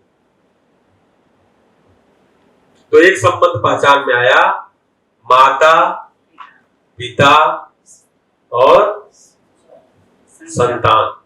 पुस्तक में पढ़ेंगे तो पुत्र पुत्री भी लिखा होगा, माता पिता पुत्र पुत्री संबंध। संतान लिख दिया तो उसमें दोनों आ गए। फिर सीखना समझना चाहता है, तो सीखना समझना चाहता है किससे चाहेगा? तो कोई शिक्षक, शिक्षक या गुरु। और सीखना समझाना चाहता है तो किससे, किसको? शिष्य। तो एक संबंध गुरु शिष्य संबंध भी अस्तित्व में संबंध है, गुरु और शिष्य। फिर सीखा हुआ समझा हुआ साझा करना चाहता है, सीखा समझा साझा करना चाहता है। तो इसके लिए भी संबंध चाहिए। हर जगह नहीं सीखा समझा साझा, मम्मी पापा से चीजें शेयर नहीं करता जाते बच्चा, तो उसके लिए उसको संबंध चाहिए। तो घर के अंदर जो संबंध है उसको भाई बहन संबंध बोलते हैं, भाई बहन। इसमें भाई भाई, बहन बहन, भाई बहन सारा शामिल है, अपेक्षा के रूप में एक ही है। नहीं तो ऐसा कहेंगे नहीं जी भाई नहीं है तो बहन बहन संबंध है, बहन नहीं है तो भाई भाई संबंध है। मतलब जो भी उस परिवार में जो साझा करने के लिए अपेक्षा के रूप में संबंध है वो भाई बहन संबंध है। और परिवार के बाहर इसी संबंध को देखता है तो मित्र मित्र संबंध है। बहुत से बातें भाई बहन से भी साझा नहीं करता लेकिन मित्रों में करता है, मित्र मित्र संबंध। अब उत्पादन करेगा तो उत्पादन अकेले तो कर नहीं सकता, तो नौकरी भी करेगा तो अकेले तो करेगा नहीं, खेती करेगा तो अकेले कर नहीं सकता, फैक्ट्री चलाए अकेले चला नहीं सकता, दुकान चलाए अकेले चला नहीं सकता, उसमें भी और लोग लगेंगे। तो जो लोग लगेंगे वो संबंधी है कि नहीं है? तो इसको बोले साथी सहयोगी संबंध,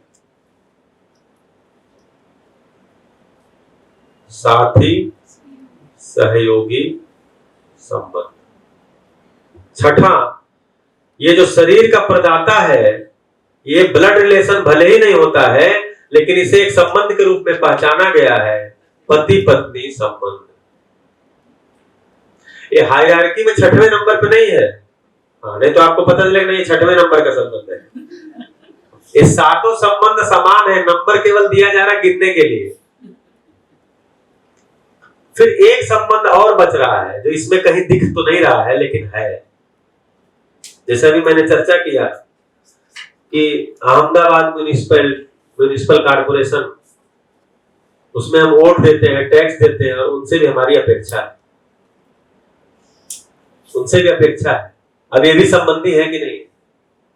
मैं सड़क पे जाता हूं तो सड़क पे चौराहे पे ट्रैफिक वाले खड़े हैं जो कि ट्रैफिक को मैनेज कर रहे हैं। किसके लिए? मेरे लिए। किसके लिए? मेरे लिए, कि मैं आराम से चल सकूं। तो मेरे संबंधी है कि नहीं है? धूप में भी खड़े होंगे वो, किसके लिए? मेरे लिए। मैं बीमार पड़ता हूँ, हॉस्पिटल में जाता हूँ, हॉस्पिटल में डॉक्टर नर्स से सारे लोग बैठे हुए हैं, किसके लिए? मेरे लिए। वो मेरे संबंधी है कि नहीं? इस तरह से देखेंगे तो एक मानव का व्यवस्था के साथ संबंध है, इसको व्यवस्था संबंध बोलते हैं, इसका नाम ही है व्यवस्था संबंध। इसमें आप गिनती नहीं कर पाएंगे, लेकिन बहुत लोग शामिल हैं इसमें। जैसे अभी ये शिविर चल रहा है, ये अध्ययन शिविर चल रहा है, इस अध्ययन शिविर को चलने के लिए कितनी जरूरतें हो रही हैं। जैसे हमको भी टी ब्रेक हुआ तो चाय मिल गया, अब चाय बना करके यहां तक ला के पहुंचाने में कितने लोग लगे होंगे? वो भी इस शिविर को चला रहे हैं कि नहीं चला रहे? तो दिख तो नहीं रहा है, लेकिन वो संबंधी है इस शिविर के लिए। ये बिजली आ रही है, उस बिजली से ये बैटरी चार्ज हो रही है, उस बिजली से बल्ब चल रहा है, उससे ये एलसीडी चल रही है, लैपटॉप चल रहा है, कैमरा चल रहा है जिससे चार्ज हुआ है। अब इसको बिजली को इस समय यहाँ लाइव हमारे तक पहुंचाने में कितने लोग लगे होंगे? हजारों लोग लगे, हो सकता लाखों लगे हो। ग्रिड से लेकर के और कोयला उत्पादन से लेके, क्योंकि कोयले से बिजली बनती है, तो सारा जोड़ेंगे तो एक बहुत बड़ा मानव समूह है जो कि इस समय लगा हुआ है इस बिल्डिंग में बिजली आए और आप शिविर कर सकते। अब वो भी उनका भी योगदान इस शिविर के चलाने में है कि नहीं है? तो मेरे संबंधी है कि नहीं है? मेरा शिविर चलाने में मदद कर रहे हैं, इसलिए मेरे संबंधी है। तो ये सारे व्यवस्था संबंध में आते हैं, इसको बोलते हैं व्यवस्था संबंध। तो इस दर्शन में ये 7 संबंध बताए। जी भैया। अभी स्टार्टिंग में बोले कि अपेक्षा में संबंध नहीं है, तो मैं देखता हूँ तो शिकायत से ही संबंध पहचान आता है, और हमारा अपेक्षा मुक्त तो होना नहीं है ऐसा बोल रहे हैं। और हमारा लक्ष्य है कि परिवार में गीला शिकवा, संबंध में गीला शिकवा, शिकायत मुक्त, वो कैसे देखे समझ में नहीं आ रहा। बढ़िया। तो अभी शिकायत से संबंध पहचान में आता है, इसका मतलब यह है कि हम संबंध में तालमेल पूर्वक जी नहीं पा रहे हैं, इसलिए शिकायत है। यानी मैं जो अपेक्षा करता हूं वो दूसरे से पूरा नहीं हो रहा है, दूसरा जो अपेक्षा करता है वो मेरे से पूरा नहीं हो रहा है, इसलिए शिकायत है। अब देखना क्या पड़ेगा, मेरी अपेक्षा क्या है? क्या अस्तित्व सहज अपेक्षा है, व्यवस्था के अनुसार अपेक्षा है, मूल्यों के अनुसार अपेक्षा है? क्योंकि अपेक्षा विचार से उत्पन्न हुई है। विचार का मेरा क्या स्रोत है, सामने वाले का क्या स्रोत है? तो विचार का स्रोत दोनों का अलग अलग है, इसलिए दोनों की अपेक्षाएं अलग अलग है।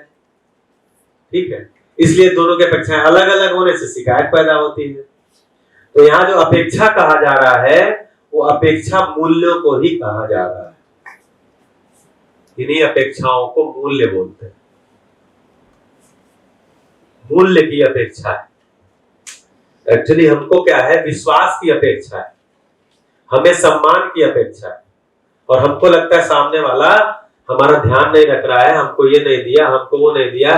देखो मंच से इतने लोगों का नाम लिया, मेरा नाम नहीं लिया।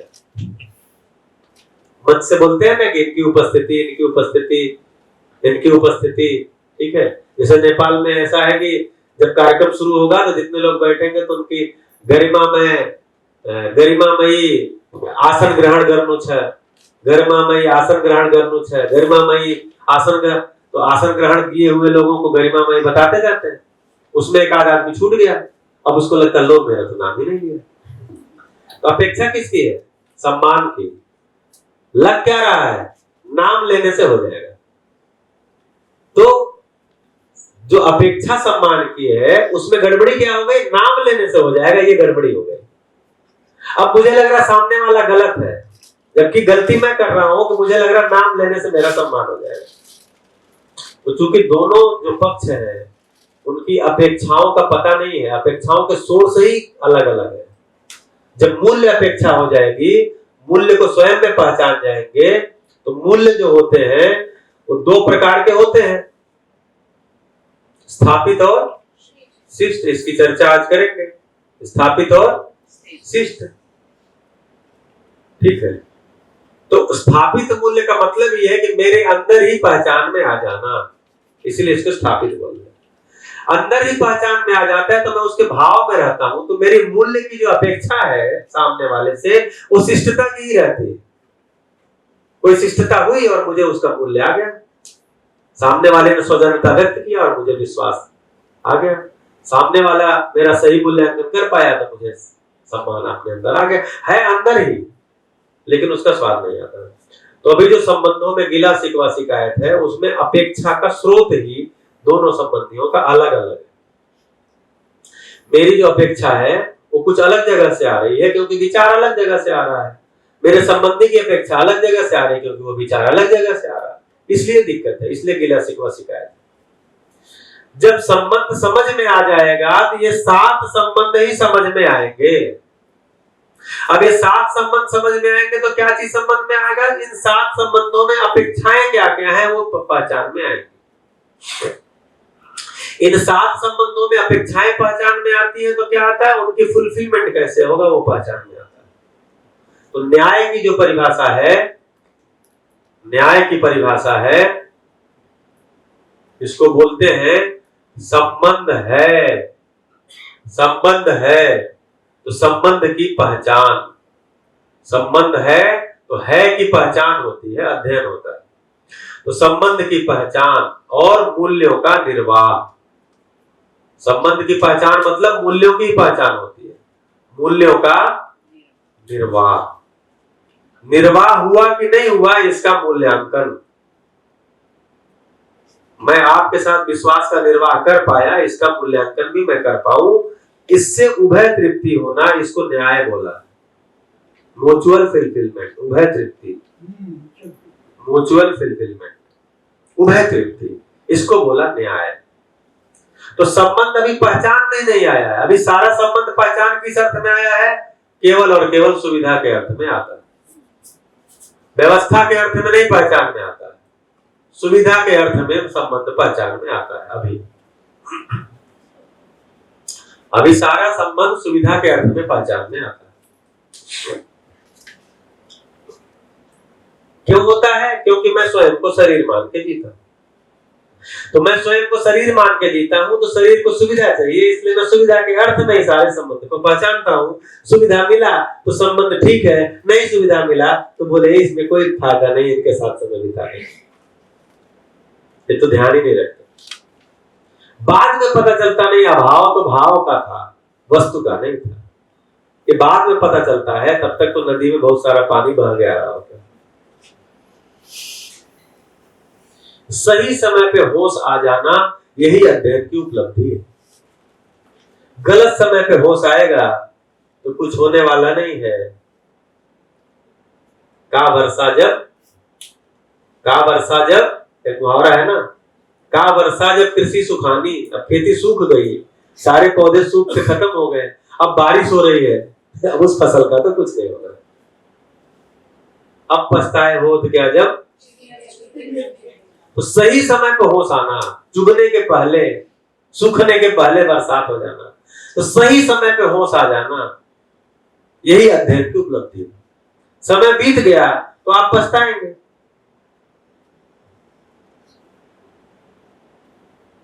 इसलिए मैं मानता हूं कि मुझे लेट मिला ये कंटेंट, लेकिन फिर भी 32 साल की उम्र में, 31 साल की उम्र में मिल गया। 76 मेरा जन्मदिन है, जन्म तिथि है, जन्म का सन है, और 2007 में मैं इस कंटेंट से जुड़ा, तो 31 साल की उम्र में जुड़ गया। अब मैं देखता हूं तो 23 साल की उम्र में परम जैसे लोग, आपका कितना उम्र होगा? 25 साल, तो आप तो हमसे 10 साल एडवांस है। ठीक है, तो कुल मिला के मेरा ध्यान कब जाएगा? अब मिल तो गया 23 साल में, ध्यान आपका जाएगा 63 साल में, तो कोई फायदा नहीं आपके लिए, आपने उसका फायदा नहीं लिया। जैसे मैं जब इस बात को करता हूं तो लोग बोलते हैं अरे तुम्हारी ये सब बात करने की उम्र, जैसे कहता था जब तो मतलब 36-37 साल की उम्र में बोलना शुरू कर दिया था, तो लोग बोलते थे अरे तुम्हारी ये सब की उम्र नहीं है, अभी कमाओ खाओ, दुनियादारी में रहो, मजे से जियो, अभी तुम्हारी उम्र नहीं है। हमने कहा फिर कब आएगी? बोले ये सब 50-60 साल के बाद होता है। तो मैं अपने घर में देखता था 60 साल में अगर जिस चीज का अभ्यास नहीं हुआ है वो 60 साल के बाद होगा ही नहीं। जब आम का सारा रस निकल गया तो गुठली चाट के आपको क्या मिलेगा? जब रस है उसी समय उसका मजा आता है। उसके बाद तो बीमारियों का टाइम शुरू हो गया। सर में दर्द है, आंख से दिखता नहीं है, पढ़ नहीं सकते, सुन नहीं सकते, कमर में दर्द हो रहा है, देर तक बैठ नहीं सकते, ठीक है। और दूसरा अभ्यास ही नहीं है पढ़ने लिखने का। अगर अभ्यास नहीं है तो उस समय नहीं आएगा। मेरे पिताजी पुलिस में थे तो उनका पढ़ने लिखने का अभ्यास नहीं था और किताबों का। जब रिटायर हुए तो हमसे बोले कि तुम्हारे पास कुछ किताबें हो तो हम भी पढ़े, टाइम पास होगा। तो मैं उनको किताबें 10-12 दे दिया। कुछ गीता प्रेस की किताबें थी, गीता प्रेस धार्मिक ग्रंथ की बहुत बड़ा भंडार है, वहां की किताबें थी। कुछ और किताबें थी, मैं तो विवेकानंद जी की थी। मैं विवेकानंद जी का बहुत फैन रहा हूँ कि सारा 11 खंड मैंने विवेकानंद साहित्य पढ़े हैं। विवेकानंद साहित्य 11 खंडों में आता है, एक एक खंड इतना मोटा मोटा है। तो मैं अपने पढ़ाई के दौरान सारा पढ़ा था। तो मैं वो किताबें कुछ उतना नहीं दिया उनको, उनकी जीवनी दी है, सब किताबें दिए। 15 दिन बाद मैं छत पे गया तो देखा रस्सी में बांध के पिताजी ऊपर रैक पे डाक डाल दिए। तो हम पूछे कि क्यों, आप किताब तो मांगे थे? बोले आंख से दिखाई नहीं देता है। मूल मुद्दा वो नहीं है, मूल मुद्दा ये है कि पहले से इंटरेस्ट नहीं है तो आप नहीं कर सकते। तो होश हमको सही समय पे आ जाए और उस होश के साथ हम बने रहे, ये बहुत बड़ा मुद्दा है। भाई आप देखिए, जब पता है कि अस्तित्व स्थिर है, जागृति निश्चित है, ये अगर पता है अस्तित्व स्थिर है, जागृति ये अगर पता है तो आज लगिए, कल लगिए, परसों लगिए, 1 साल बाद लगिए, 10 साल बाद लगिए, 50 साल बाद लगिए, अगले शरीर यात्रा में लगिए, लगना यही पड़ेगा। चाहे अभी लगिए या जिस दिशा में दौड़ रहे हैं दौड़ लीजिए, थक जाइए तब आइए, आना तो यही पड़ेगा, करना तो यही पड़ेगा, क्योंकि यही उपाय है। मानव ज्ञान अवस्था की इकाई है। जब तक ज्ञान पूरा नहीं होगा तब तक वो तृप्त नहीं हो सकती। लगना तो इसमें पड़ेगा। मेरा भाई है, राजनीति में है, अभी एमएलए हो गया है। उसको मैं बार बार कहता हूँ कि थोड़ा सा, अभी एमएलए हुआ है, उसके पहले तो एमएलए नहीं था, तो मैं बोलता हूँ कि थोड़ा सिविल कर लो, थोड़ा इसको समझो, अच्छी चीज है। बोलता है कि भैया अभी इस जन्म में तो संभव नहीं। हमने जो अंपायर खड़ा कर दिया है, अभी जैसे क्या है, बहुत मेहनत करके एक अंपायर खड़ा करते हैं, अंपायर खड़ा करते हैं, फिर उसे अंपायर को संभालने के लिए पूरी जिंदगी लगा देते हैं। पहले तो लगता है वही उपलब्धि है, और जब हो गया तो उसको संभालने में सारी जिंदगी लगा देते हैं। जैसे किसी पद पे मैं पहुंच गया, जब तक पद पे पहुंचना होता है तब तक हम सारी एनर्जी पद पे पहुंचने का लगाते हैं। जब पद पे पहुंच गए तो उस पद को संभालने के लिए हम सारी जिंदगी लगा देते हैं। फिर हमारे पास विकल्प नहीं बचता। तो बोलते हमारे लिए कोई काम हो तो बताइए। मतलब सुविधा कोई हो तो बताइए। बस मैं अब नहीं लग सकता, क्योंकि मैंने इतना बड़ा एम्पायर खड़ा कर दिया कि अब मैं उसको संभालने में ही जिंदगी जाएगी। तो कोई बात नहीं। देखिए, कोई अगर मैं कह रहा हूं, कोई हमसे पूछ रहा है दिल्ली किधर है, तो मैं बताता हूं इधर है। वो यहां खड़ा है, उससे पूछता दिल्ली किधर है, मैं बोलता हूं इधर है, लेकिन फिर भी वो इधर दौड़ रहा है। उससे पूछा दिल्ली किधर है, मैंने बता दिया इधर है, फिर भी वो इधर दौड़ रहा है। तो दौड़ते रहो, दिल्ली तो तुमको नहीं मिलेगी। दौड़ते रहो, थकोगे, पसीना आएगा, ठीक है, सुविधाएं मिलेंगी, सब चीजें मिलेंगी, लेकिन दिल्ली नहीं मिलेगी। दौड़ने का सुख तुमको मिलेगा, दौड़ने से जो स्वास्थ्य लाभ होना है वो होगा, पसीना निकलेगा, उससे तुम्हारे शरीर की कुछ गंदगी निकलेगी, वो सारी चीजें होंगी। साथ में तुम्हारे पास पैसा है, खाते पीते रहोगे, सारी चीजें करते रहोगे, दौड़ते रहोगे, लेकिन दिल्ली तो नहीं, क्योंकि दिल्ली उधर है ही नहीं। तो ठीक है, दौड़ लो, थकोगे तब पूछना, तब बताना। फिर भी मैं कहूंगा कि दिल्ली इधर ही है, क्योंकि मैं तो झूठ बोलूंगा, मैं कहूंगा दिल्ली इधर ही। अब आप यात्रा कर रहे हैं और आपको पता ही नहीं जाना कहां है। एक बार एक ट्रेन में एक टीटी आया, टीसी, टिकट कलेक्टर। तो आकर के वो टिकट चेक कर रहा था। तो एक आदमी जो था उसका टिकट मिल नहीं रहा था, तो ऐसे ढूंढ रहा है टिकट अपना, पॉकेट वाकेट सब निकाल के। तो टीसी बोला कि भाई साहब क्या हुआ? बोले कि टिकट पता नहीं मिल नहीं रहा है।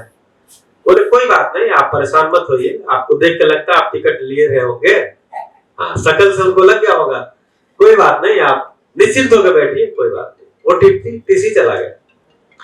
एक आध घंटे बाद फिर वो टीसी घूम करके आया उसी डिब्बे में, और लोगों का चेक करके फिर घूम के आया, तो देखा अभी भी ये ढूंढ रहे हैं। तो बोला आप क्यों परेशान हैं, आगे तक भी मैं ही जाने वाला हूं, आप बिल्कुल परेशान मत होइए, आप निश्चिंता बिल्कुल ही मत करिए। बोला नहीं फिर भी टिकट तो चाहिए। बोला अरे क्यों चाहिए, मैं बता रहा हूं ना, मैं हूं इसमें। बोले अरे मुझे जाना कहाँ है, उसी टिकट में लिखा है।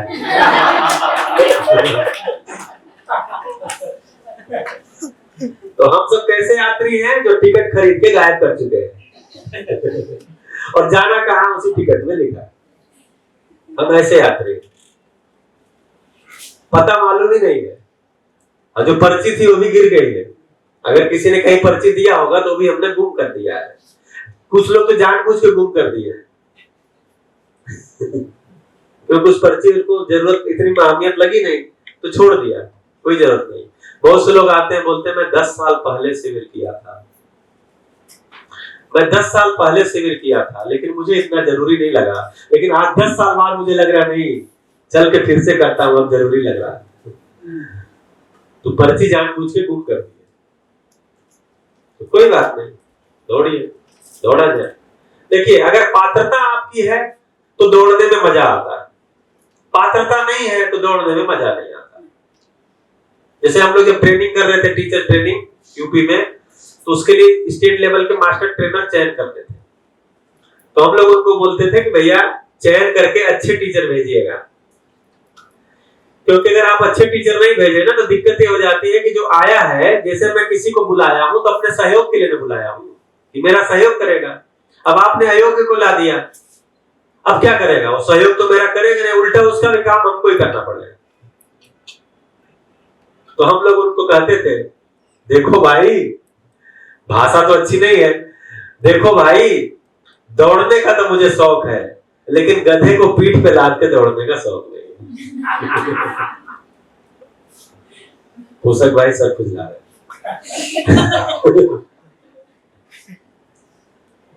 तो पात्रता है तो चलने में मजा आता, पात्रता ही नहीं है, हम खींच रहे हैं, घसीट रहे हैं, मैं भी थकूंगा बेवजह।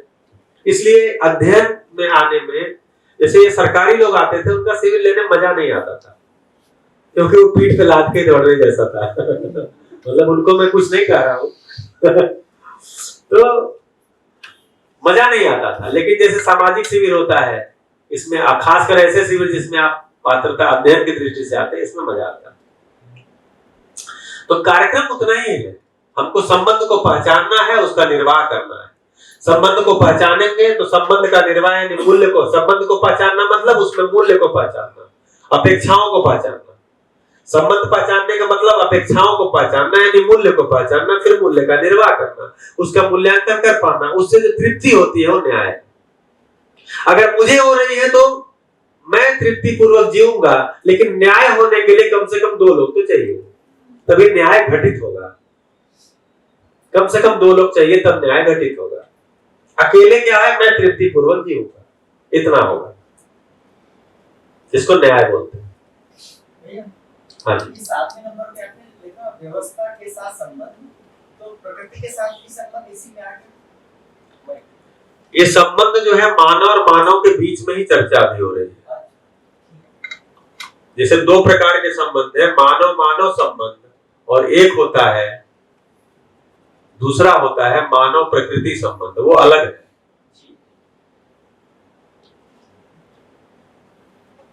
ये अलग संबंध है। ये जो 7 है मानव मानव संबंध। अब बताइए 7 के अलावा कोई 8वां भी है? कुछ याद आ रहा हो तो बताइए। किसी का पहला शिविर हो और या शिविर में ध्यान न गया हो इस पर, तो आपको अगर लगता है कि कोई 8वां भी होगा तो बताइए। ऐसे जो आगे की तरफ झुका ही रहता है क्या ये? अच्छा हाँ, ये आराम है थोड़ा, ठीक है, समझ गया। तो 7 के अलावा कोई 8वां हो तो बताइए। भैया आपने अभी बताया ना मूल्यों का निर्वाण, मूल्यांकन और उभय तृप्ति। तो उभय तृप्ति आपने अभी बोला कि अपने आप अकेले ही होता है। उभय का मतलब म्यूचुअल, 2 लोग होने चाहिए, दोनों के साथ ही हो सकता है। हाँ, तो न्याय प्रमाणित तभी होगा जब कम से कम 2 समझदार लोग व्यवहार कर रहे हैं। नहीं तो मैं अगर समझदार हो गया हूं, समाधान संपन्न हो गया हूं, तो मैं न्याय पूर्वक जीऊंगा। मतलब मैं आपके साथ आपके संबंधों का, अपेक्षाओं का, मूल्यों का ध्यान रखते हुए जीऊंगा, इतना तो होगा। उसकी तृप्ति मुझे होगी, उभय तृप्ति नहीं होगी। तो न्याय जो घटना कर रहे हैं वो नहीं हो पाएगा। इसलिए मिनिमम 2 लोगों का समझदार होना जरूरी है, समाधान संपन्न होना जरूरी है। सहयोगी ना हो तो अपनी तृप्ति रहेगी, आगे की यात्रा रुक जाएगी। हाँ रुकेगी, इसलिए सहयोगी को भी समझदार होना जरूरी है। तभी तो शिविर चलाए जा रहे हैं, नहीं तो हम अपने घर में बैठे होते, आप अपने घर में बैठे। शिविर चलाने का क्या मतलब है? हम अपने घर में चुपचाप बैठे होते, क्या जरूरत थी? बाबा जी तो अनुभव संपन्न थे, फिर भी वो शिविर लगाते थे। क्यों लगाते थे? बाबा के पास जब कोई बात करने जाता तो उनकी बात समझ में नहीं आती थी लोगों को, तो उनको सीधे दर्शन बोलते थे। दर्शन में समझ में नहीं आती थी। दर्शन की बात समझने के लिए आपकी पात्रता जरूरी है, तो लोगों को समझ में नहीं आता था। तो उसी बीच में उनको प्रोफेसर यशपाल सत्य जी मिलने आए, जो IIT दिल्ली में प्लाज्मा फिजिक्स के प्रोफेसर थे। वो मिलने आए तो बाबा से बात करने, वो सत्य की तलाश में रहते थे। तो किसी ने बताया अमरकंटक में, कुछ इशारा कर रहे हैं आप? नहीं। अच्छा, आपके इशारे पे मेरा ध्यान जाता है। आपके साथ मेरा सुविधा वाला ज्यादा संबंध जुड़ता चला जा रहा है। तो सत्य जी मिलने चले गए, तो उनको बताने लगे तो उनको बात ही नहीं समझ में आती थी। तो उनको लगा हो सकता मैं नहीं समझ रहा हूँ, IIT दिल्ली में और लोग हो सकता समझ जाए। तो IIT दिल्ली में इनको बुलाया बाबा जी 1991 में। उस समय ये अजय जैन, अशोक गोपाला जी, ये सारे लोग IIT दिल्ली में पढ़ रहे थे। संजीव जैन, ये सब लोग पढ़ते थे वहां पे। अजय जैन जी उस समय पढ़ रहे थे। अजय जैन जी बोलते हैं IIT में बाबा जी से मैं 91 में मिला, लेकिन दर्शन में पढ़ने का, अध्ययन का मेरा मन बना 2013 में। बोले इतने साल में छोड़ दिया, 3-4 साल के बाद छोड़ दिए थे, कुछ नहीं कर रहे थे। 2013-14 से फिर इनका मन बना। तो उसी में ये सत्या जी बुलाए, यशपाल सत्य जी बुलाए थे, तो गए बाबा जी अपना। अच्छा, बाबा जी जाते थे बाबा जी जहां बुलाया जाता था वहां जाते थे। वो उसमें के नहीं थे, नहीं तुम अमरकंटक आओ।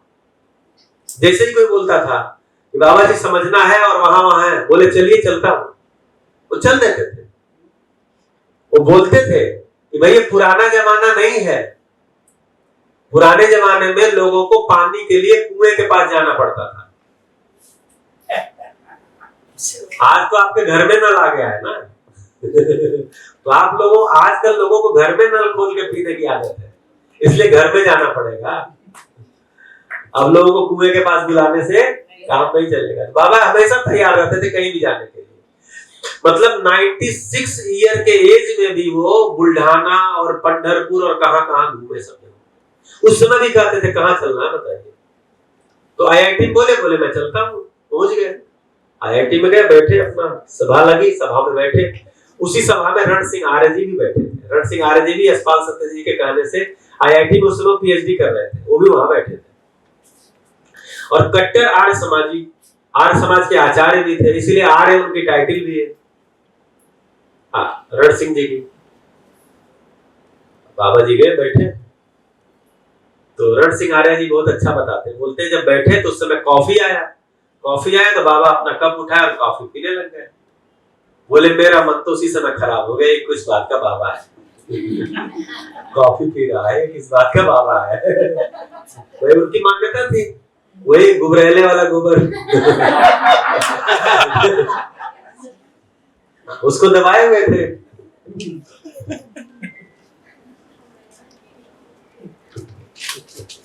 उनको तो उसका ही मजा आ रहा था। तो बोले ये कौन सा बाबा है? उसी समय बाबा के बताते हैं कि मस्तक में मच्छर बैठा, तो बाबा जी बोले अब तो ये पूरा गया। ये बाबा मच्छर भी मारता है। मतलब रण सिंह भैया बताते हैं कि मेरा पूरा भरोसा उठ गया कि बाबा किसी काम में नहीं। फिर बात को बताए, वो बात सुने ही नहीं, उनकी कुछ भी नहीं सुने रण सिंह आर्य। फिर उसके बाद सत्याजी को अमरकंटक लेके गए। बोले मुझे नहीं जाना, बोले अरे चलो, जबरदस्ती लेके गए। अमरकंटक में बातचीत हुआ तो उनको थोड़ी थोड़ी लगता तो था, बोलते थे कि मैं बाबा को स्वीकार भी नहीं पाता था, नकार भी नहीं पाता था। ये स्थिति मेरी हो गई। तो सत्याजी ने कहा कि बाबा जी ऐसा है, ये जो आप बात बोलते हो ना, ये आम आदमी समझ नहीं पाता, इसके शिविर का कोई डिजाइन बनाते हैं। तो बाबा जी बोले बनाओ, आप पढ़े लिखे हो तो बनाओ। बोले बना करके उसको जांचेगा कौन? बोले हम जांचूंगा, और पहला शिविर मेरा लेना, पहला शिविर मेरा लेना है, मैं शिविर देखूंगा तुम्हारा। तो फिर उस समय बिजनौर में नया नया वो केंद्र बन रहा था, 93-94 के आसपास। उस समय बाबा जी बिजनौर में जाके 1 महीना रहे और सत्याजी इस शिविर का फॉर्मेट बनाए और बाबा जी उस शिविर को किए। उसमें जो करेक्शन था करवा करके ये फॉर्मेट बाबा जी ने अप्रूव किया। तो सत्याजी ने, यशपाल सत्य जी ने शिविर का फॉर्मेट बनाया और फिर वो सब लोगों के बीच में शिविर के फॉर्मेट में बातें जाने लगी। साधन भैया का बताते हैं तो वो बोलते हैं कि वो माइनिंग इंजीनियर थे, जंगलों में घूमते थे, उनको बहुत सारे साधु संत मिल जाया करते थे। तो बोले कि उसी ने एक आदमी बताया कि आप जो है वहां चलिए, अमरकंटक में वहां एक साधु है, तो भिलाई में उनका एक मीटिंग है, चलिए भिलाई में। तो मीटिंग में गए, ये भी बैठ गए पीछे, तो बाबा अपना बोले। तो साधन भैया बोलते हैं कि पहली बार मेरे जिंदगी में ऐसा हुआ कि मैं अपने को बहुत समझदार मानता था, कहीं भी जाता था तो मैं बातों को समझ जाता था। पहली बार मेरे साथ हुआ कि मैं 2 घंटे सुना और मुझे समझ कुछ भी नहीं आया। 2 घंटे मैं सुना और मुझे समझ कुछ भी नहीं आया। तो बोले मुझे बहुत बुरा लगा। और जब सब लोग निकलने लगे तो जैसे शादी में दुल्हन का रास्ता रोकते हैं ना, दूल्हे का, जब घर के अंदर दुल्हन लेके आता है तो रास्ता ऐसे रोकती है महिलाएं, उसका कुछ टैक्स लेती है, फिर बोलती है जाओ। तो वैसे बोले वैसे ही दरवाजे पे मैं बाबा जी के रास्ता ऐसे रोक के खड़ा हो गया। बाबा जी बोलते हैं हाँ बताइए। बोलते बाबा कुछ भी समझ में नहीं आया। बोले ठीक है आएगा। बोले कैसे आएगा? बोले 3 चीजें हैं जिससे समझ में आएगा। पहला, स्वयं के प्रति विश्वास कि मैं समझ सकता हूं। दूसरा, कंटेंट पर विश्वास कि कंटेंट पूरा है। तीसरा, प्रणेता पर विश्वास कि प्रणेता प्रमाणिक है। ये 3 विश्वास होगा तो आप समझ जाएंगे, नहीं तो आप नहीं समझ सकते। बोले एकदम से मैं दरवाजे से हट के किनारे खड़ा हो गया और मैं सोचने लग गया कि मैं समझ रहा था या बाबा को जांच रहा था। तो बोले मैं तो इनको जांच रहा था, समझ रहा कहां था, समझ नहीं रहा था, समझ में नहीं आया, इसलिए मेरे अपने में विश्वास नहीं जम रहा, कंटेंट में विश्वास नहीं। तो बाबा जी बोलते, साधन भैया कभी भी आप देखेंगे शिविर में बोलते हैं स्वयं के प्रति विश्वास कि मैं समझ सकता हूं, मैं समझ सकता हूं, मैं मानव हूं, समझ सकता हूं। ये पहला भरोसा है। अगर आप मान लिए हम तो समझ ही नहीं सकते, मेरे बस का नहीं है, तो काम खत्म। ये शरीर यात्रा फिर आपकी दूसरे ही काम में जाएगी। क्योंकि हर मानव अक्षय बल अक्षय शक्ति संपन्न है। मैं जंगल में भी शिविर लिया हूं, किसानों का भी लिया हूं, किसानों का भी मैंने शिविर लिया है, व्यापारियों का भी लिया है, विद्यार्थियों का भी लिया है, यूनिवर्सिटी में प्रोफेसर का भी लिया है। हर आदमी समझ सकता है। तो समझने का कोई पढ़ाई लिखाई से, ज्ञान से, जगह से, खाने पीने से, कपड़े लगते से कोई मतलब नहीं है। कौन समझेगा? पढ़ा, जो ध्यान देगा वो समझेगा। पढ़ा लिखा है तो थोड़ा ज्यादा मेहनत लगती है, क्योंकि उसको बहुत सारा डिलीट करवाना पड़ता है। कम पढ़ा, ज्यादा पढ़ा लिखा है ज्यादा मेहनत लगती है, कम पढ़ा लिखा है कम मेहनत लगती है, नहीं पढ़ा लिखा है और कम मेहनत लगती है। बहुत जल्दी, जैसे नेपाल में बहुत जल्दी पकड़ में आ रहा लोगों में, तो उनकी कंडीशनिंग बहुत कम है। गरीब देश है, सुविधाओं के उतने चमक दमक में है नहीं, संग्रह उनकी वृद्धि ही नहीं है, जो कुछ है वो खत्म खा पी के यूज करके, इसलिए वहां बहुत, मतलब ये नहीं कह रहा जिंदगी अच्छी है, लेकिन उनके अंदर कंडीशनिंग कम है। हाँ जी। तो स्वयं के प्रति विश्वास कि मैं समझ सकता हूं, तब कंटेंट में विश्वास कि ये कंटेंट पूरा है, अधूरा नहीं है। इसीलिए बोला अध्ययन कौन कर सकता है? जो विकल्प के रूप में इसको स्वीकार पाता है कि नहीं, जीने का ये विकल्प है। मैं आज तक जैसा जिया हूं उसमें मुझे कोई सार रूप मिल नहीं पा रहा है, मुझे कोई रास्ता नहीं निकल पा रहा है, अंत में मैं दुखी होता हूं, अंत में मैं पीड़ा में जाता हूं, कलेश में जाता हूं, झगड़े में जाता हूं।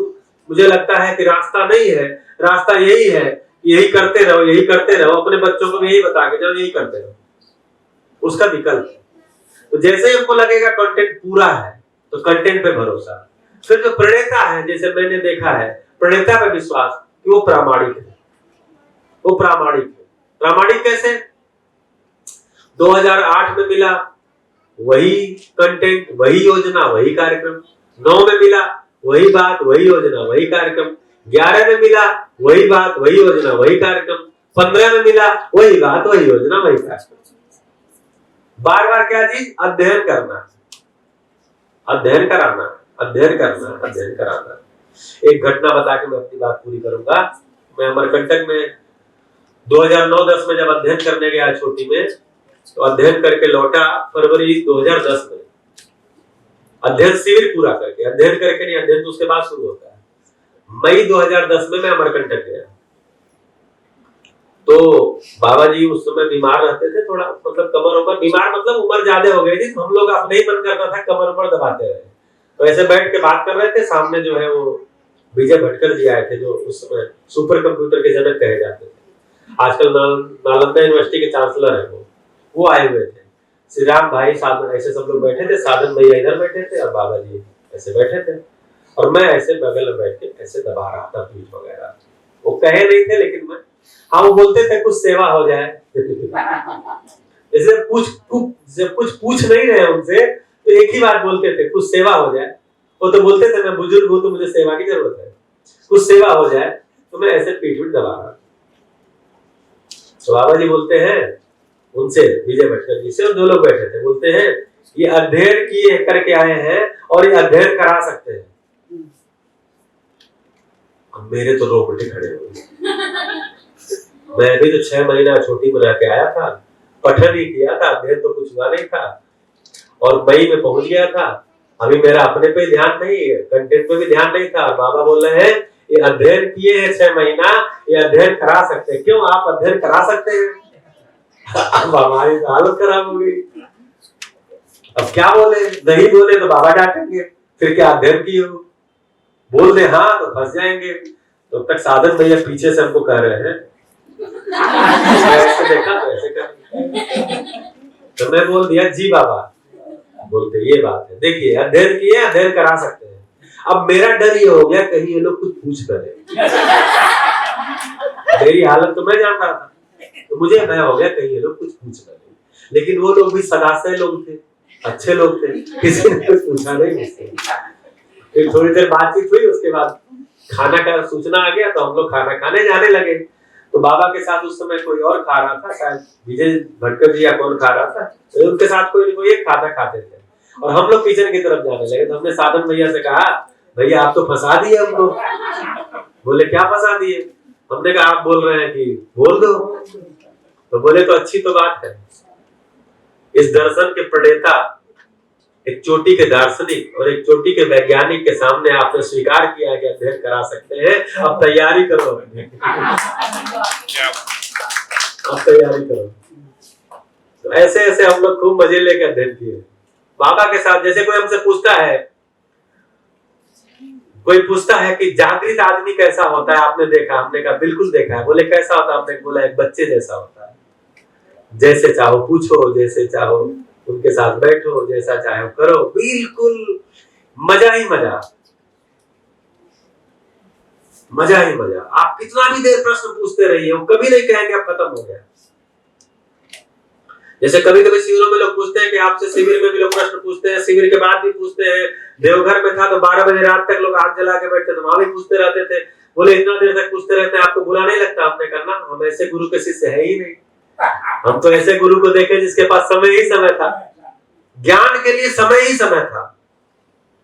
और ज्ञान ज्ञान ज्ञान संपन्न का मतलब ही है कि सब उपलब्धता उसकी। अगर उपलब्ध नहीं है तो उसके ज्ञान का क्या होगा? अगर हम ज्ञानी अपने को घोषित कर लिए और 7 ताले में बंद हो गए और पर्चियां लिख रहे हैं, टोकन बांट रहे हैं मिलने के लिए, और बोले 2 ही प्रश्न करना, तीसरा नहीं, उससे क्या होगा? अभी तो यही हो रहा ना प्रचलन में। आप 2 प्रश्न के बाद तीसरा नहीं कर सकते, बोले हो गया, बहुत हो गया, बैठ जाओ। मेरी जिज्ञासा तो शांति नहीं हुई। तो एक तो उपलब्ध नहीं, दूसरे प्रश्न भी कम करेंगे तो कहां से? मानव के लिए उपलब्धि नहीं है। मैंने देखा है आदरणीय नागराज जी पूरा उपलब्ध, जब चाहिए अमरकंटक चले जाएंगे, छुट्टी है हम लोग अमरकंटक, जब चाहिए चले जाए। उनका घर हमेशा खुला, अभी भी खुला हुआ है। जब चाहिए अमरकंटक, बाबा से बात करिए, रात में देर तक करिए। वो करते, दूसरे लोग मना कर देंगे, अच्छा बाबा को सोने दो, वो कभी भी मना नहीं करेंगे। इतना उपलब्ध, कितने भी प्रश्न करिए, करते ही रहिए, उत्तर आता ही रहेगा। हाँ, बार बार रिपीट करेंगे तब वो बोल देंगे, अरे अभी तो उत्तर दिया है, आगे पाठ पीछे सपाट। या मैंने कोई प्रश्न किया और उसका उत्तर आ गया और मैं फिर घुमा करके वही प्रश्न कर रहा हूं, तो बाबा तो पहुंचे हुए आदमी, तो बोलते थे अच्छा अरे अभी तो बताया है, कुछ बुद्धि लगाओ सीताराम ऐसे बोलते थे। तो बहुत ही मजेदार रहा हम लोग की यात्रा। वो शेयर करने में हमको मजा आता है, इसलिए अध्ययन शिविरों में इसको शेयर भी करते हैं। नमस्कार, भोजन करके मिलते हैं।